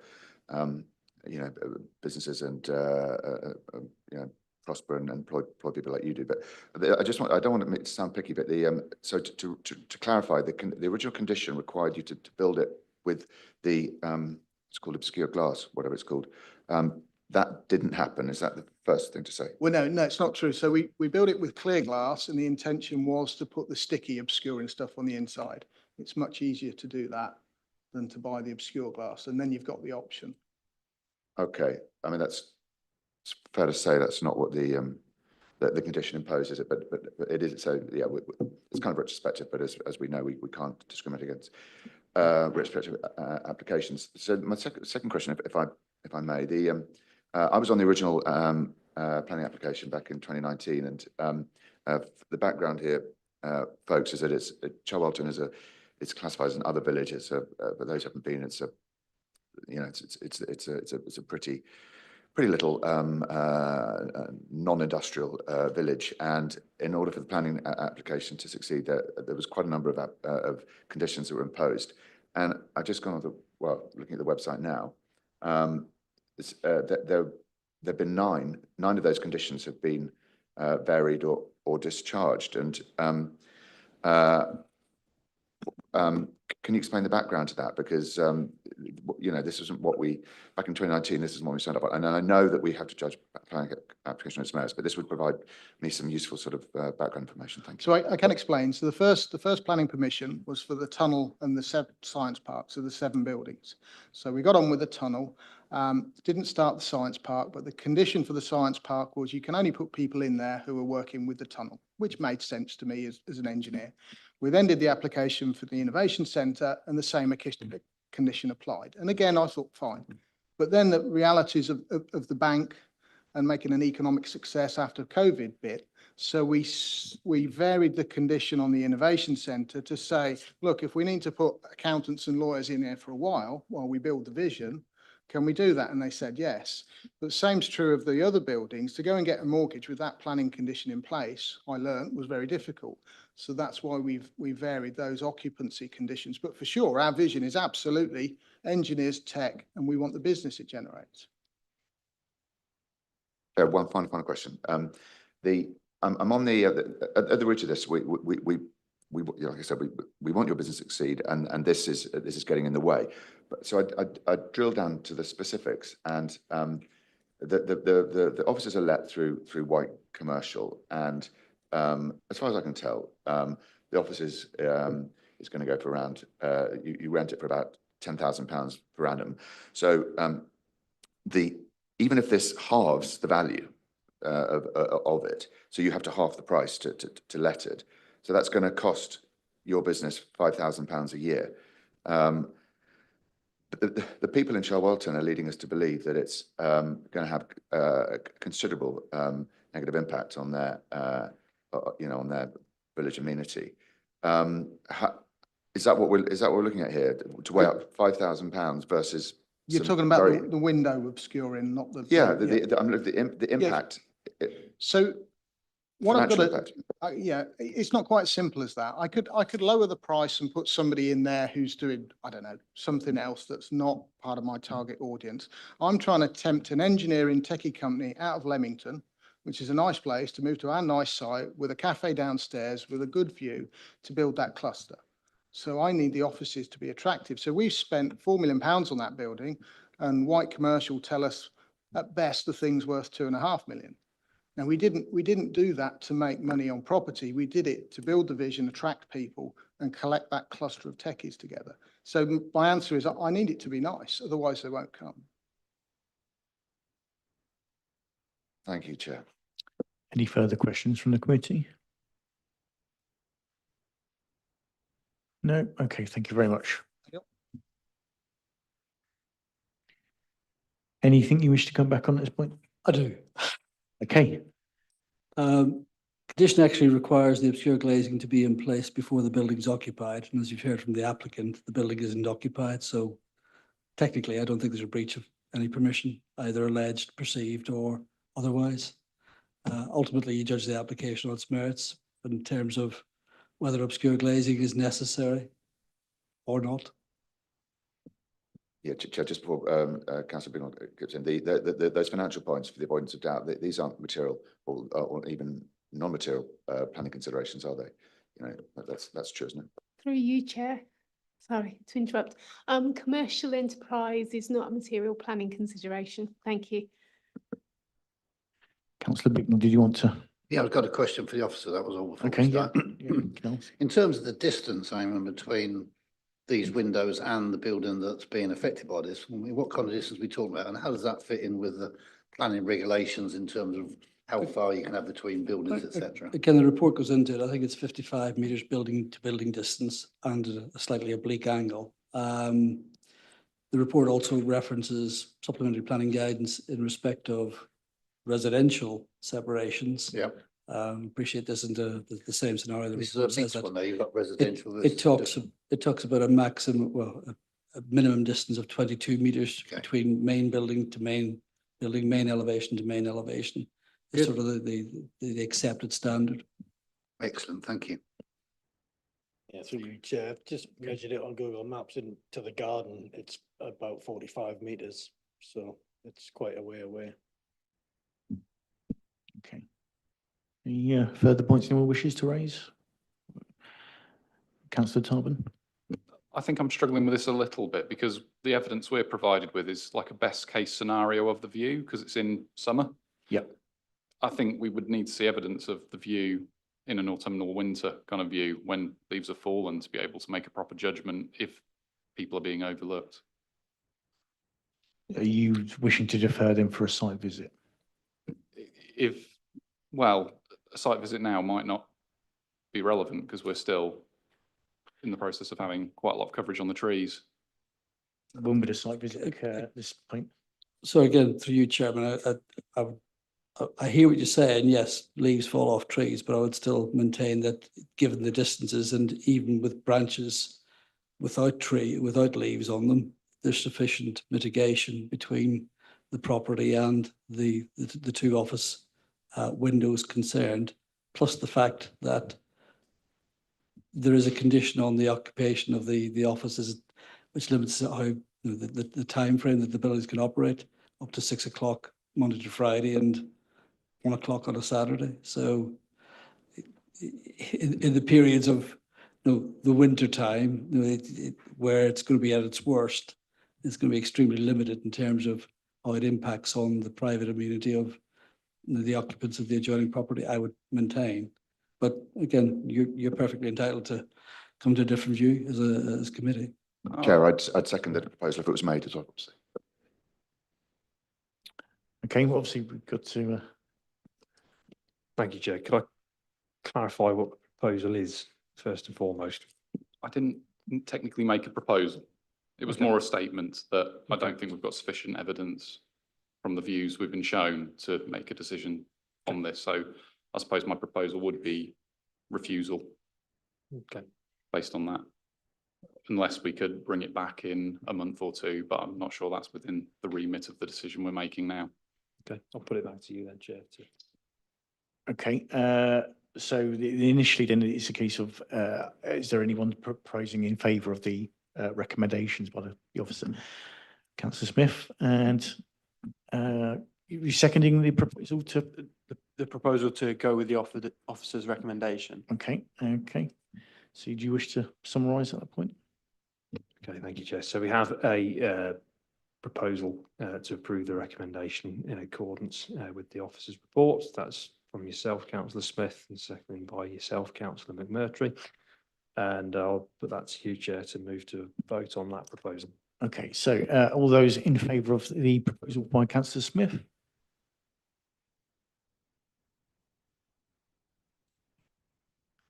Okay, and refusals? And any abstentions? One. And that's the application approved. Now on to item 10, which is urgent business. So before we conclude, I will now hand over to the Democratic Services Officer who will advise on up and coming business for the committee. Thank you, Chair. So obviously we have a meeting of this committee scheduled on the 9th of October, I believe. Yes, 9th of October. We are faced with a situation again where we will be required to hold 2 meetings of this committee in October due to the nature of the business that we will be dealing with. So at this point in time, our suggestion is that we hold the 9th of October meeting in Northampton, as it currently looks like all of the applications on the agenda are from Northampton. So we'll do that. And it is proposed to hold a second meeting of this committee on the 23rd of October. That is 2 weeks on from the original meeting. The reason for that is because we are required to determine the planning application for 100 homes at Land at Halston Road and York Way, Northampton. That application has over 700 objections, and it just feel it would be prudent and sensible to have a single item committee for that agenda, and that would take place here due to the capacity in the council chamber that's not available in any other venue in Northampton. So if everybody is happy with that, 9th of October at Angel Square and 23rd of October here for the purposes of determining the Halston application. I'll put that to you, Chair, if you want to take a vote on that, if you wish to take a vote on that. So does anyone want to vote in favour of the meeting on the 23rd of October? You'll have Just a quick one. There's a meeting on etiquette on the same time. I've never known that before. It's cheap. Yeah. I can address that. Sorry, it's a Teams meeting, so you can watch it later. The etiquette meeting is member training, so it'll be recorded. So members will be able to watch that back later if they're not able to attend. I will speak to our team and just ensure that's going ahead first and foremost. In any case, a meeting to determine council business would Thank take you. precedent. It's not a over. required one, is what I'm kind of saying. Okay, thanks. And that'll be recorded anyway, and it'll be available to members to view at a later time. Okay, at that point, I suppose we'll Is there any further business? That's it. Okay, I'll bring this meeting to a close. Thank you very